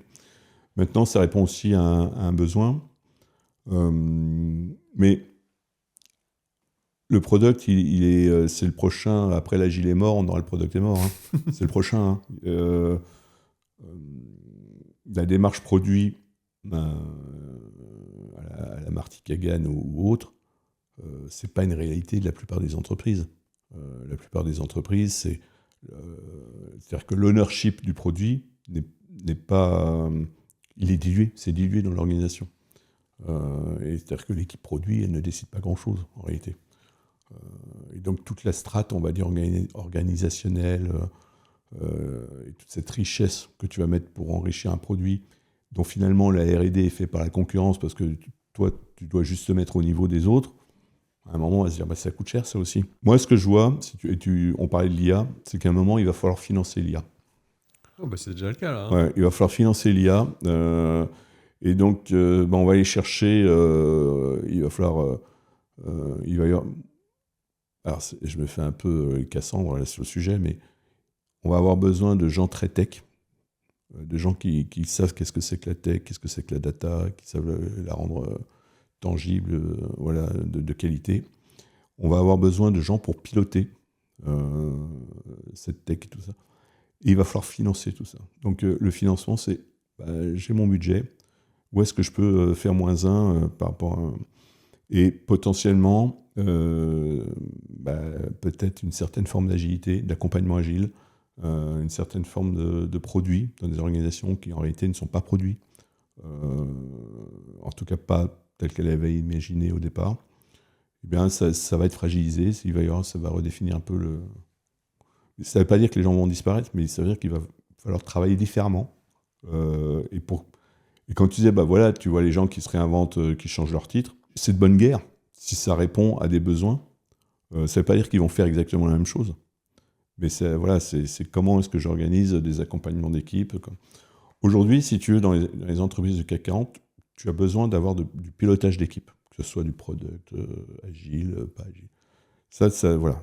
Tu n'as pas de l'autonomie suffisante, parce que turnover, parce que culture, pour que les équipes soient auto-organisées. Ça, c'est très difficile à avoir. C'était un peu la promesse illusoire d'agilité. Alors, j'ai connu des équipes auto-organisées, mais pas sur des grands comptes. Tu vois, c'est trop compliqué. Et donc, tu as besoin d'avoir du pilotage. Mais ce pilotage, bah, voilà, il est en devenir, il se cherche un peu. Ouais, et aujourd'hui, je pense, voilà, personne n'a vraiment une clé, un modèle qui soit parfaitement défini. Ça marche, Javier. L'heure tourne. On pourrait durer 3 heures, mais non. Je vais lancer sur un sujet. T'as encore tout quitté encore là. Ouais. Pour faire un nouveau projet encore. Ouais. Je vais pas vanner sur ton âge, tu vois. Bah, on peut le dire, j'ai eu 58 ans il y a 2 jours. Ok. Tu vois. Du coup, tu me tends la perche pour pas que je fasse de blagues pourries. Tu peux. Non, mais en fait, à 58 ans, tu reset encore. Tu repars de zéro. Ouais. Ouais. C'est quoi encore cette folie Bah écoute, c'est un peu... sur l'accompagnement, je dis pas que je le ferai plus, tu vois, l'accompagnement, agilité, tout ça, mais j'ai l'impression de plus rien apprendre. Tu vois, j'ai l'impression de plus rien apprendre, ou ça fait pas de moi le meilleur, hein, loin s'en faut. Par contre, je me dis, bah, c'est des situations, je vois le pattern, tu vois, je vois le truc, je dis, ouais. Et je me dis, bah là, je suis pas très loin de commencer à m'ennuyer, il faut que je voilà. Et donc, bon, 58 ans, tu lances ta boîte. Ouais. Sur un marché pourri. On va mettre un peu de contexte. Je sais pas si t'as des crédits, t'as des enfants. Dans un marché pourri où c'est la crise, le gouvernement, il n'y a pas de pilote. Toi, tu veux lancer ta boîte à 58 ans. Ouais, c'est ça. Mais moi, je trouve que c'est bien, en fait. Ouais, ou c'est complètement con, je sais pas. Ça l'avenir le dira. Déjà, c'est un sujet... alors, je le lance pas tout seul, je lance avec... je peux en parler avec Cyril Dayen, qui est quelqu'un qui... Nos carrières se sont croisées régulièrement. C'est quelqu'un de tout à fait de confiance et de qualité, avec de grandes qualités humaines, voilà. Et c'est un sujet, j'ai envie de dire, c'est l'expérience qui me manque aujourd'hui. C'est l'expérience qui me manque, si tu veux, j'ai géré les boîtes des autres, j'ai donné des conseils aux autres comment gérer leur boîte. Et là, je vais dire, bah, tiens, si tu te mets à la barre de ton propre bateau, qu'est-ce que ça fait ? Eh ben, ça fait bizarre. Et déjà, tu vois, c'est une expérience qui est nouvelle, hein, ça fait 2 mois. Et là, bah, tu te prends la réalité en face, tu vois. Tu te prends la réalité en face parce que tu changes complètement de paradigme. Les inquiétudes ne sont pas du tout les mêmes. Là où tu avais des inquiétudes avant, tu disais, oh, putain, c'était facile.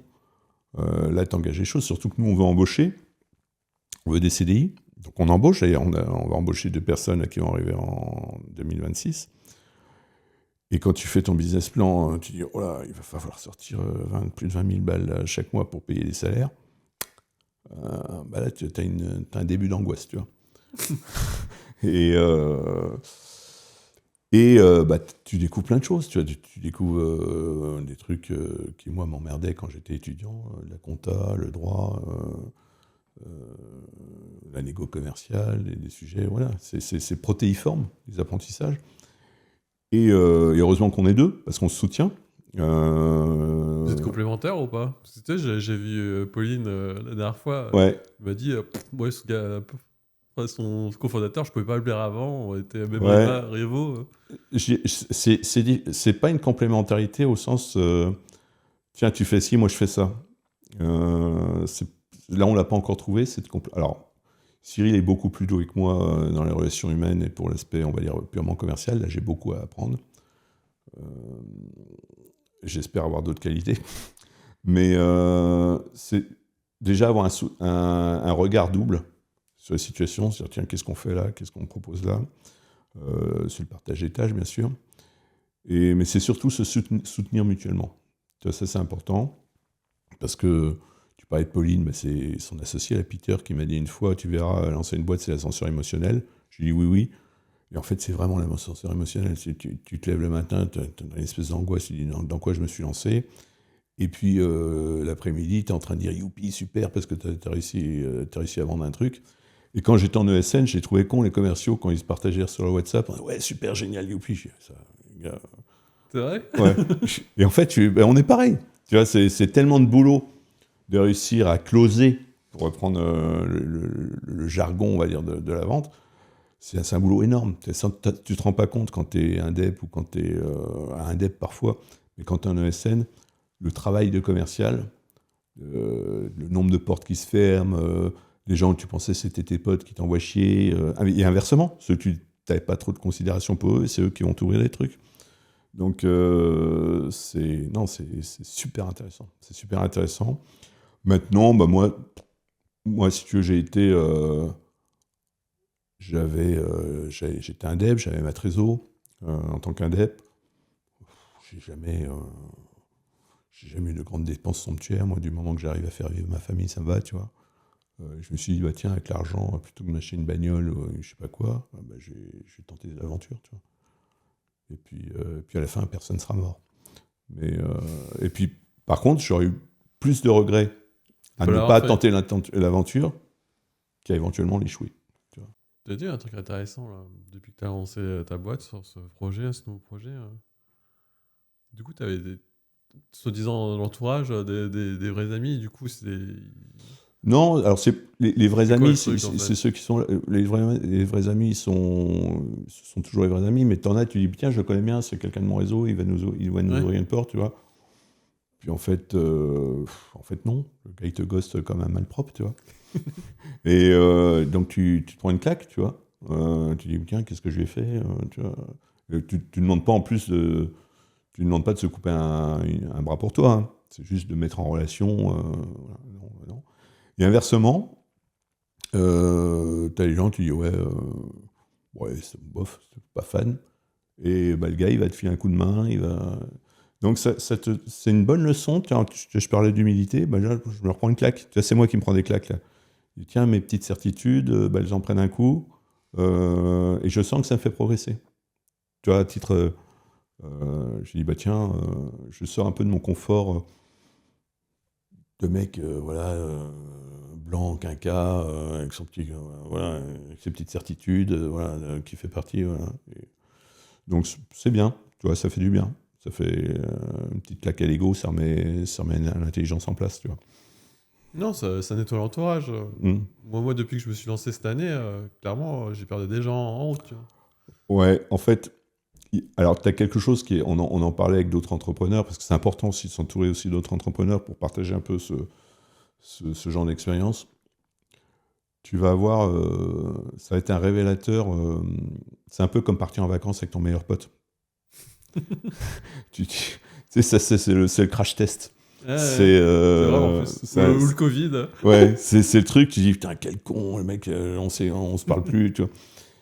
En fait, tu vas découvrir des comportements humains, et dans les deux sens, hein, des trucs super, et puis des trucs, voilà, tu dis que tu lances ta boîte, rien que dans ceux qui disent bravo ou ceux qui répondent pas, tu as des surprises, tu vois. Il y a des trucs qui jouent, il y a de la jalousie, il y a des trucs, voilà, un truc un peu. Mais en fait, ça, je fais même pareil avec les amis d'enfance, tu vois. En fait, on était potes avant, parce qu'on s'entendait bien et tout. Au fil des années, tu vois, on s'entend plus en fait. On a changé de chemin. Et t'en as, tu vois, ils étaient ok que tu changes de chemin, jusqu'à que ce soit le miroir de leur médiocrité. C'est ça. Dans le sens où en fait, le problème, c'est pas toi. Tu casses un équilibre. Ils cassent un équilibre, mais ils se disent, putain, mais moi, par exemple, j'avais envie de lancer ma boîte ou je l'ai pas fait parce que j'avais peur, tu vois, et lui, il y va, mais c'est quoi ce bordel? Ouais. Du coup, c'est les premières personnes qui disent, non, faut pas te lancer, t'es fou, le marché est en crise, c'est chaud et tout. Les gens vont projeter leur peur. Ils vont dire le truc, c'est t'es sûr de ton associé, tu vois, t'as fait vraiment confiance, méfie-toi, je sais pas quoi. Ou l'argent, qu'est-ce que tu vas faire si t'as plus Je d'argent? connais un avocat qui est spécialiste dans les associés qui sont en litige, si tu Voilà. veux. Voilà, donc tu casses un équilibre. Tu casses la linéarité de l'existence. Et là, ça fait peur. Tu vois, si tu projettes quelque chose qui fait peur, tu dis, ça repose des questions. Pourquoi moi, en fait, en suis-je capable moi-même? Oui, non. Est-ce que j'en ai envie? Oui, non. Tu vois, maintenant, on en est vraiment au début. Voilà, mais en tout cas, c'est super intéressant à vivre. Du coup, Et, c'est quoi, entre guillemets, le business plan? Tu sais, je vais te faire comme tous les gens relous qui disent quand tu leur savais c'est quoi ton business plan? Parce que ouais. déjà, là, c'est Alors quoi ton marché? déjà, avant de parler de business plan, c'est une proposition de valeur. C'est une proposition de valeur. Euh, déjà, on va vendre ce qu'on maîtrise, ou ce qu'on connaît. On ne va pas vendre des trucs qu'on ne maîtrise pas ni qu'on ne connaît pas. Ça, c'est super important. Et ensuite, c'est dire, bah, tiens, tu vois, en fil rouge, tu m'as entendu parler d'impact, de mesures, voilà, on va vendre ça. On va vendre des accompagnements, du pilotage, que ce soit agile, produit, qu'importe, mais des gens qui vont amener du changement, qui vont être skin in the game, qui vont avoir des qualités humaines qui sont celles dans lesquelles on se reconnaît, et qui vont être dans le respect du client. Déjà, c'est déjà une promesse au client. C'est une promesse, c'est-à-dire on pousse pas un CV, on pousse une valeur et on sait qu'il va y avoir un changement, on sait qu'il va y avoir du résultat. Et on s'engage là-dessus. Voilà, et on va le mesurer, voilà. C'est ça qui te différencie, par exemple, une proposition de valeur d'une ESN ou je sais pas. Peut-être que d'autres le font, mais en tout cas, moi, c'est ce que, en tant que client, j'ai été client, tu vois, pendant 3 ans, c'est ce que j'aurais aimé avoir. Ok. Et c'est ce que j'ai jamais eu, en réalité, de la part d'un Alors parfois, j'avais des gens qui étaient très bien, hein, mais j'avais pas cette proposition de valeur pour dire, bah, chez nous, on garantit de l'impact, on garantit de la mesure, on garantit... Tu étais toujours tributaire du profil. Tu vois, donc le SN pouvait te pousser un profil qui était très bien, puis la fois d'après, un profil qui n'était pas. Donc c'est retrouvé, et ça, c'est venu beaucoup avec l'agilité. Moi, j'étais dans une boîte, un cabinet de conseil avant qui vendait vraiment une marque de fabrique. Tu vois, voilà, nos consultants, ils sont comme ça, ils ont tel résultat et tout ça. Et puis à partir du moment où ils sont passés à agilité, bah, on va dire, c'est l'individualité du consultant qui a pris le dessus. Donc lui, il est bien, mais lui, il travaille plus comme ça. Tu vois, tu n'avais pas de cohérence d'entreprise, très peu.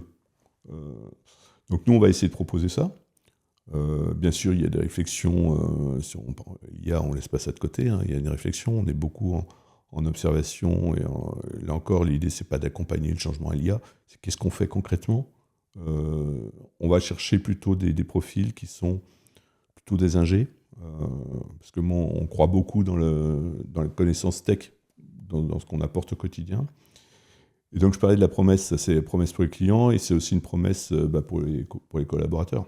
La promesse pour les collaborateurs, c'est alors, on n'est pas du tout sur le trip, on est une grande famille, on va acheter une piscine à boules et puis on va avoir des corbeilles de fruits, ça c'est pas notre truc.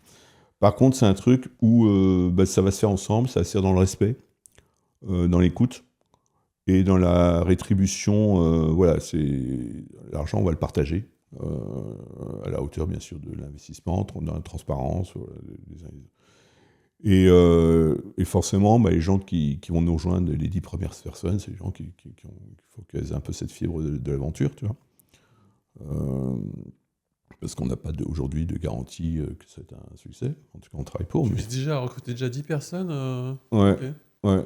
C'est ce qu'on se donne comme objectif. Ouais. Aujourd'hui, le marché est très particulier puisque tu as beaucoup de freelance. Tu peux dire, je fais une boîte, j'ai mon réseau, je pousse que du freelance. C'est peu risqué. Tu vois, parce que finalement, tu payes pas, mais les marges sont peut-être un peu moins importantes. Mais c'est pas le sujet. On n'a pas envie de ça. On a envie de monter un truc, un collectif. Tu parlais de Pauline, c'est un peu la même démarche. Je pense que Pauline et Peter nous inspirent beaucoup là-dessus. C'est monter un collectif, monter une marque, monter une expérience commune, un succès commun, mais qui soit un succès. Alors, économique, bien sûr, parce qu'il faut en vivre les uns les autres, mais il faut que ça soit une expérience humaine pour les gens qui participent et qui travaillent avec nous. Tu vois, ça c'est important. Et pas une énième SN qui se fait... voilà, qui... Donc aujourd'hui, je pense qu'il y a de la place pour des nouvelles formes de SN qui, voilà, qui ont une proposition un peu de niche. Nous, c'est sur du pilotage, voilà, c'est sur l'orga, peut-être la transfo aussi. Mais avec une proposition un peu plus ciblée, un peu plus une relation un peu plus... alors j'en parle ensuite, ceux qui ont 3 ans, 4 ans d'avance me diraient, tu verras plus tard quand tu en seras, peut-être. En tout cas, aujourd'hui, c'est ce qui nous anime. Et l'idée, c'est pas de devenir énorme, c'est de rester à une taille où on comprend les choses, où on comprend les gens. Tes enfants, ils ont réagi comment? Je leur dis, bon, bah, je vais lancer ma boîte, je me Ils se rendent pas compte. Ah, ils s'en rendent compte. Est-ce que tu te dis que t'envoies quand même un signal parce que moi, ce que je regrettais, je te le dis clairement, quand j'étais à l'école, quand j'étais enfant, on m'a jamais donné la vision de l'entrepreneuriat et Jamais. tout. C'est un truc. Alors ça fait un peu cliché, ça, de dire on n'a pas du tout. Et ça, c'est un regret.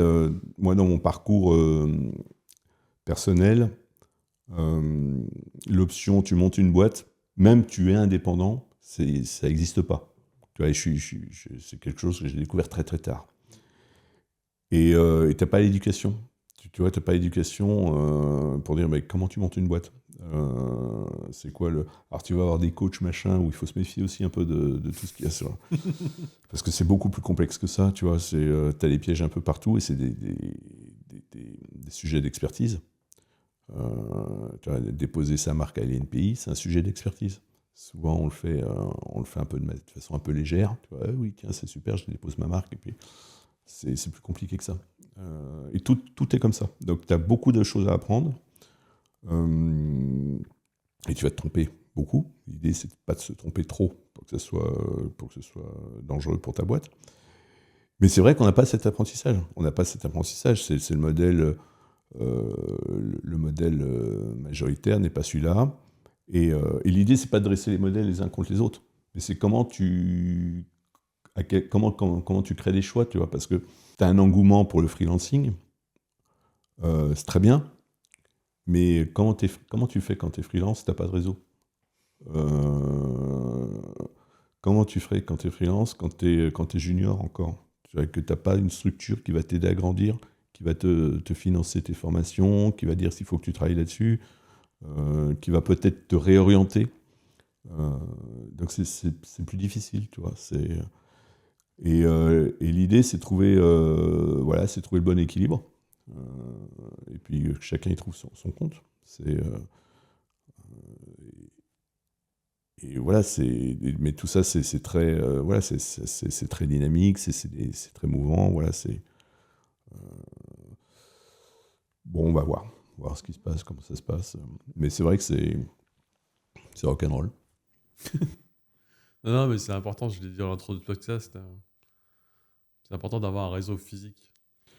Ouais, moi je vais te dire, je suis allé sur LinkedIn, j'étais un fantôme, j'avais 0 réseau. Mais par contre, maintenant que j'ai une petite audience sur LinkedIn, je fais pas la course aux followers ni à l'audience, tu vois. C'est vraiment l'important, c'est le réseau physique. Ouais, c'est ce qui se passe en off, en dehors de LinkedIn, tu vois. Ouais, bien sûr. Alors ça, c'est super important ce que tu dis. Alors même moi, si tu veux, tu disais que alors oui, j'ai du réseau, mais j'avais une réticence un peu culturelle, personnelle, à activer le réseau. Tu vois, j'ai l'impression que si je leur demande quelque chose, je leur demande, je vais créer de la redevabilité. Tu vois, j'avais pas envie de me mettre dans cette situation. Et il faut faire le switch. Tu parles du réseau physique, c'est super important. C'est super important de rencontrer les gens. Et puis ton réseau physique et les gens qui te suivent sur LinkedIn, c'est pas forcément les mêmes. Et aujourd'hui, clairement, le business, il vient par le réseau physique. Tu vois, alors l'un peut amener l'autre. Tu vois, mais c'est super important de créer ça, de se donner du temps, de créer des moments. Et puis je parlais de redevabilité, de créer de la redevabilité. Tu prends, mais tu donnes. Tu vois, ça aussi, c'est nouveau. Ça aussi, on n'est pas... Voilà, c'est un apprentissage. Donc, ça fait beaucoup de choses à apprendre. Bah, c'est ce que tu l'as dit au début du podcast, toi. T'as pas d'âge, toi, pour apprendre, tu vois. Non, mais moi, ça me... Et se mettre dans la merde. Ouais, je te dis, personne n'est mort à la fin, tu vois, il n'y a pas de... Puis bon, je vais prendre le cas le pire. Le cas le pire, c'est, ok, tu plantes ta boîte, tu as perdu ton fric, ouais, bah tu te enfin, j'ai la chance d'avoir un bac+5 en mathématiques, au pire du pire, je me mets prof de maths dans un lycée, tu vois. Puis, tu vois, alors, pardon pour les profs de maths, mais tu vois, il y aura toujours, j'aurai toujours, j'espère, l'occasion de pouvoir faire quelque chose, tu vois. Et puis voilà, tu vois, j'ai rebondi, j'ai fait des trucs différents, changé de carrière. Alors, c'est vrai qu'il faut accepter, par contre, il faut accepter. Là, tu vois, pendant un an, bah, on va gagner 3 fois moins, peut-être 2 fois. Ouais, 3 fois moins, qu'est-ce qu'on gagnait avant. Ah bon, je l'annonce à ma famille. Une dernière PS5 Pro pour ton fils à Noël ou pas? Non, mais voilà, c'est un choix. Et de toute façon, je pense que tu montes pas une boîte si tu le fais pour l'argent. Enfin, si tu penses à l'argent, en fait, ça t'empêche d'agir. Ça t'empêche de faire les choix. Tu vois, on parlait de recruter.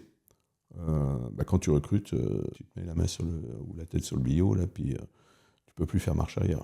Les gens, il faut les payer, faut bosser. Ça marche, Xavier? On leur tourne. Tu crois que c'est fini, mais c'est pas fini. J'ai quelques questions de fin, ça te va, hein? Bien sûr, C'est bien sûr. un quart d'heure. Non, non. Du coup, j'ai plusieurs questions. Alors, on va commencer par le facile. Les 3 choses qui t'ont donné le plus d'énergie cette année. 3 choses qui m'ont donné le plus d'énergie. Alors, monter cette boîte, justement, parce que bah, quelque part, on sort d'une routine. Ensuite, je pense, bah, tu vois, tu disais j'ai 58 ans, ça m'a donné de l'énergie au sens où je me dis, oh là, l'heure tourne, et j'ai pas envie d'être dans une logique du ah, chouette, bientôt la retraite, et mon petit capital, mon petit patrimoine, et donc je me dis, oh, qu'est-ce que je peux faire de fun, qu'est-ce que je peux faire de sympa, comment je peux profiter des gens, de mes proches, des gens ou n'importe qui, tu vois, au mieux. Et ça a été vraiment un switch, là, pour le coup, on-off. Une grosse réflexion cet été pour dire, oh là, ça va vite. Donc on va essayer de bien profiter, bien avancer. Donc ça fait 2. Troisième, ça serait quoi? S'il y a un truc, j'ai parlé de moi, tu me mets en confiance. Il se trouve que je fais de l'apnée du sommeil, tu vois. Et j'en ai fait pendant des années. Et pour la première fois cette année, j'ai accepté, j'ai fait l'effort d'être à Paris. Tu vois, avec le truc qui te souffle dans les manches, là. Et ben ça m'a changé la vie, ce truc-là.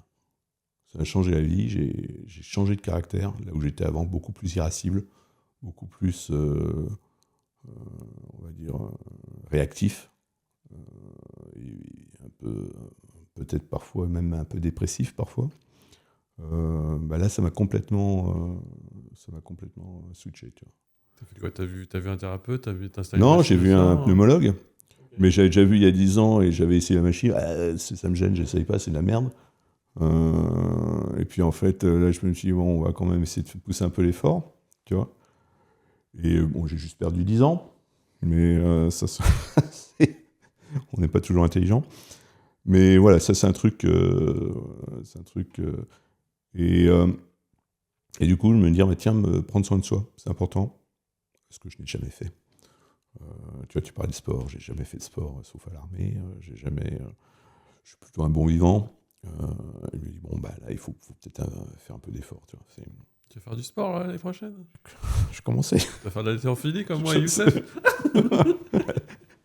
Youssef m'a proposé de soulever de la fonte. Je vais différer un petit peu la proposition. Tu sais, mon coach, au départ, il m'a dit... J'ai eu la même réponse que toi. Je dis, moi, je suis pas là pour soulever de la fonte, c'est pas pour moi et tout. Mais non, je kiffe faire ça. Mais c'est marrant, c'est un truc, je trouvais ça complètement con, et je me dis, je le ferais bien, Matt. Et non, mais c'est marrant, c'est bien, on change, tu vois.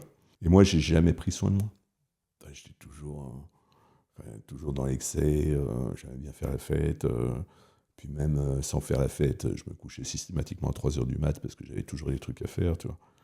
Et à un moment, tu fatigues, tu vois, tu t'uses, quoi. Et c'est bien de... Voilà, tu vois, donc la sagesse, elle est venue tard, hein, tu vois, la prise de conscience, elle est tardive, hein, mais bon, vaut mieux tard que jamais, quoi. C'est ça. Donc voilà un peu les trois sujets qui sont liés, d'ailleurs, hein. C'est marrant, hein, tu vas pas me croire, mais c'est les trois mêmes sujets, tu vois. Ah ouais? Ah ouais, tu vois. Ouais, mais je crois que c'est très fréquent, hein. Mais il y aurait beaucoup de choses à redire là-dessus, tu sais. Déjà, dans l'éducation, moi j'ai perçu une éducation où il faut prendre soin de soi. Tu vois, c'est plus une éducation où tu fais face, tu souffres en silence, et puis t'es un vrai homme comme ça. Tu vois, mais en fait, non, en fait. Tu vois, et donc, bah, voilà, il y a des trucs que je découvre sur le tard. Je suis content de les découvrir.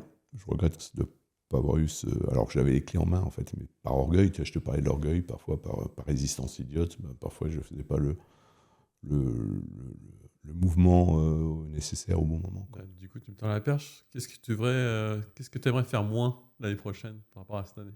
Moins, je vois pas vraiment de choses que j'aimerais faire moins. C'est dur comme question. Il y a un an, je t'aurais dit peut-être moins être dans le jugement, moins être dans le moins speed, moins. Mais j'ai vraiment, enfin, je sens, j'ai switché là cette année. Est-ce que tu as envie de devenir Bouddha? Je suis pas sûr. Si un truc, c'est passer moins de temps. J'ai un truc, il y a un truc. Je suis addict moi aux écrans, un truc comme ça. Je parle beaucoup de temps. Je passe beaucoup de temps. Le soir, j'arrive pas à me décrocher. Tu vois, j'arrive pas à me décrocher. Je vais lire des trucs. Tu veux lire quoi? Sur LinkedIn, sur les blogs Ça va être du LinkedIn, ça va être des journaux, ça va être des blogs, ouais, ça va être de tout. Tu vois, ça va être beaucoup les journaux. Puis tu lis un article te tire sur un autre article, un truc comme ça. Ça va être, et tu te retrouves sur des sujets totalement. Enfin, tu pensais pas te retrouver là, tu vois. C'était donc de sujet en sujet. Donc des trucs qui sont totalement improbables. J'en ai parlé avec Jeremy Coleman quand j'étais passé sur notre podcast, hein. On peut pas gagner, hein. Ils ont une armée de neuroscientifiques. Ouais, Ils sont là pour te niquer le cerveau. Tu peux pas gagner, hein. Ouais, c'est super dur. C'est super dur. Puis c'est vraiment du domaine de l'addiction. Du coup, moi, j'ai quand même trouvé une parade. Ah bah, tu peux arrêter l'addiction. Enfin, tu peux. Toi, tu fais quoi? Je poste. Ah oui. Ouais. J'essaie de poster. Là, cette année, j'ai moins posté. Ouais, mais ça reste dans la logique. Ça reste dans la même logique, dans la même sphère, tu vois. Non, mais c'est pas pareil parce que du coup, c'est à tu- toi de proposer quelque chose, tu vois. Ouais, Et ouais. du coup, c'est l'inverse, tu vois. Après, voilà. Je poste quand j'ai envie, tu vois. Je suis plus dans la course de l'algo et des abonnés et tout. Mais, Hier soir, j'ai lu que le seul destroyer détruit pendant le Sichuan 44 s'appelait l'USS Core. Voilà, tu le sais, par la batterie de Saint-Marcouf en face des îles du même nom dans le Cotentin. Voilà, qu'est-ce que je fais de ça maintenant? c'est une passion, en fait. Il faut pas que tu te l'enlèves. Ah non, c'est... En fait, je pense qu'on se ressemble pour plein de choses, tu vois. En fait, t'as des choses, t'as des addictions. Ok, bah c'est tard le soir, c'est le moment en fait, c'est comme ça. C'est ton moment en fait. C'est tard le soir et je pense que t'auras pas autant de plaisir de le voir en journée. Tu Ah vois. ben en journée, c'est aucun Ça intérêt. t'arrête pas, Ouais, tu vois. ouais, Mais ouais. je suis comme ça. Et moi, maintenant, j'ai fait la paix avec ça. Ou de se dire, il faut se coucher tôt et tout. Non, j'aime bien me coucher tard, j'aime bien voir ça. Ouais, Après, c'est de voir un peu comment récupérer les choses, tu vois. c'est ça, c'est ça. Maintenant, Puis des c'est fois, je fais comment, des siestes entre midi et deux. et comment tu interagis socialement, comment t'es pas plongé dans ton truc. Mais ça fait partie de toi, t'es 18 soir, donc c'est Oui, comme ça. oui, oui, oui, c'est vrai. Oui. Après, c'est savoir comment récupérer. Bah, tu vois, maintenant que je fais un peu plus de sport, je peux plus me coucher tard le soir, je suis Ouais, crevé en fait. je vais venir soulever de la fonte avec toi, Christophe. Donc il y a ça, mais aussi, ouais, tu peux rattraper un peu, entre guillemets, les heures de sommeil avec la sieste, tu vois. C'est simple. Ah, je suis un fan de la sieste. Moi, c'est ce que j'ai kiffé hein, quand je suis allé en Espagne cette année. Je voyais les boutiques qui fermaient entre 2h, 14h30 et 16h. Moi, Tu vois, j'ai eu je trouve ça génial. mon premier patron, le gars qui m'a fait venir en Algérie, c'était un homme extraordinaire. C'était un commercial, j'ai jamais vu ça, qui était capable de te retourner une situation. C'était un génie. C'était un génie, le gars. Vraiment, tu vois, on parle des gens qui sont inspirants. C'était quelqu'un d'inspirant. Et lui, il avait cette particularité. On était dans une réunion. À un moment, il disait stop, je fais ma sieste. Et il faisait une micro-sieste d'une minute. Et après, il repartait. Ah ouais? Ouais, c'était extraordinaire. Et donc, on le savait. Donc, il nous disait stop, je fais ma sieste. Donc, on arrêtait, on attendait. Puis il revenait. Voilà, c'était reparti. Et alors, c'était assez. Je sais pas pourquoi je raconte ça, mais c'était assez amusant, quoi. C'était assez. Non, mais c'est bien, tu me tends la perche pour finir avec les voyages. Il y a un pays que tu aimerais bien visiter, que tu n'as pas encore visité, parce que là, j'ai l'impression que tu as tout fait en fait. Non, j'ai pas tout fait. J'ai fait. Enfin, faire, c'est toujours bien. J'ai eu la chance de voyager. Quand j'étais en Polynésie, j'ai fait quelques allers-retours sur l'Amérique du Sud. Ça, c'était très chouette. Tu as fait quoi en Amérique du Sud? J'ai fait Chili, Bolivie, Pérou, Colombie, en format backpacker. Et immersion totale, ça c'était très sympa. J'ai eu l'occasion d'aller sur l'île de Pâques. Ouais, j'allais te demander ça. Moi, c'est ma target, tu vois. Ah, et ça c'est le truc, moi c'est le truc qui a été formidable, quoi. Tu vois, tu te dis, t'es au bout du monde, et t'es vraiment au bout du monde, tu vois, parce que déjà c'est plusieurs heures de vol pour arriver sur sur un caillou pelé au milieu de l'océan, quoi. Et les gars, ils ont construit des trucs monumentaux, tu vois. Tu sens l'énergie, parce qu'à chaque fois, tous les gens qui m'ont donné envie d'y aller, tu Ah vois, ouais, non, mais ils me disent il y a une énergie de ouf, mais T'as un truc. il y a un truc, ouais. Ouais, t'as un truc. T'as un truc Ok. t'as un truc qui est vraiment. Alors, je sais pas, moi, j'y étais en 92, tu vois, ça date. Je sais pas si ça s'est développé d'un point de vue tourisme et tout ça. Moi, à l'époque, c'était encore des pensions de famille. J'avais pris un vol militaire chilien que j'avais vaguement négocié pour pouvoir y aller, tu vois. Non, c'est extraordinaire, quoi. C'est extraordinaire. Et je m'étais passionné pour la culture pasquane, je ne sais plus comment on appelle, les écritures qui s'écrivent dans un sens et dans l'autre, avec des représentations un peu, pas des hiéroglyphes, mais un peu, voilà, avec des animaux, des tortues, des machins, des poissons. Et je m'étais vraiment passionné pour, d'ailleurs, toute la culture du triangle polynésien. Non, ça, c'était une claque. C'était une claque, tu vois, c'est dur à décrire. C'était vraiment t'es dans une nature sauvage et aride, hein, parce que c'est pelé. Hein, et tu as ces espèces de statues. Tu as l'impression que le chantier s'est arrêté du jour au lendemain, en plus, parce que tu vois encore celles qui sont dans le carrière.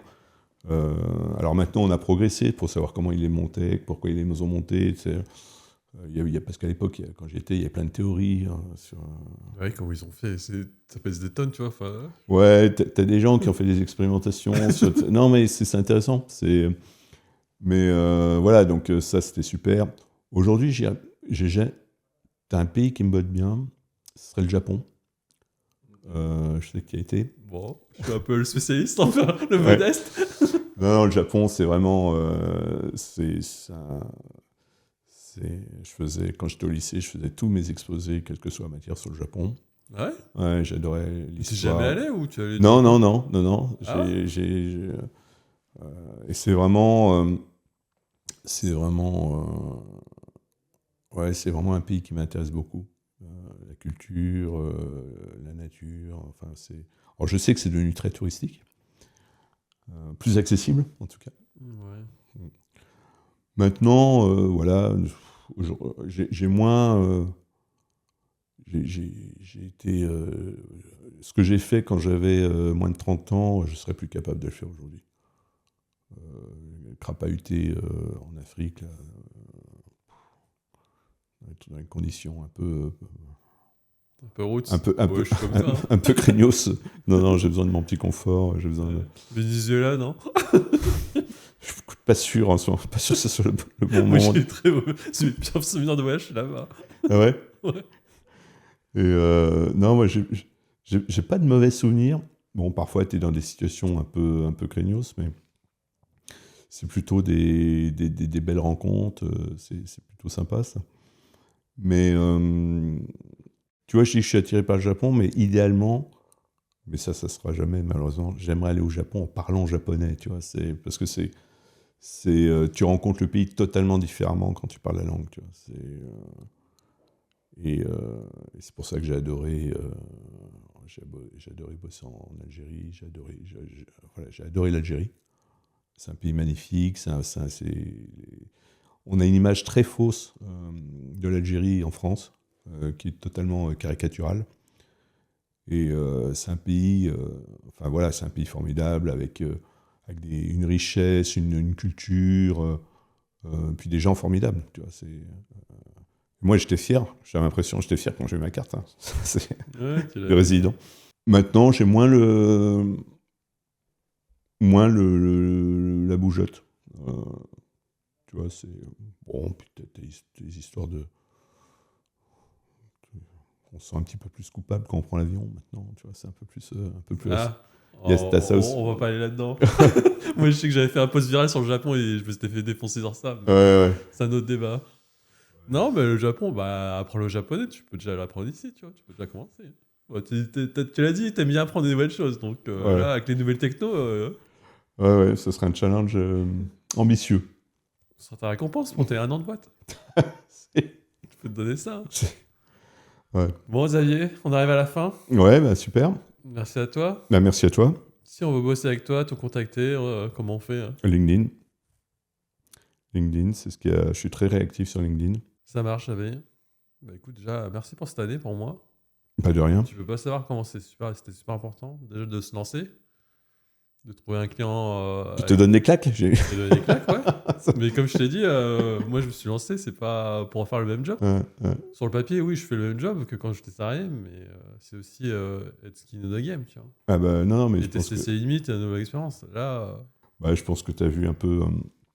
L'idée, c'est pas de donner des claques, c'est de se challenger, de savoir est-ce que tu es sur le bon sujet. Moi, je n'ai pas plaisir à donner des claques, comme tu dis. Hein, c'est pas... Non, mais j'ai surjoué, mais tu as compris l'esprit. Ouais, hein. bien sûr. À un moment donné, pour progresser, tu peux pas rester dans ta zone de confort. Tu vois. Faut l'agrandir, c'est ça. Et c'est bien pour tout le monde. Hein. Tout le monde est gagnant à la fin. Quoi. C'était un plaisir cette année de bosser avec toi. Merci Christophe. Et tout le meilleur pour toi. Merci beaucoup. Et au prochain reset. Écoute, pas trop vite. Et puis j'espère qu'on aura l'occasion de se recroiser professionnellement. Même en dehors, bien sûr. Je sais que t'aimes bien faire la fête là. Bon, merci Xavier. Merci à toi. À bientôt.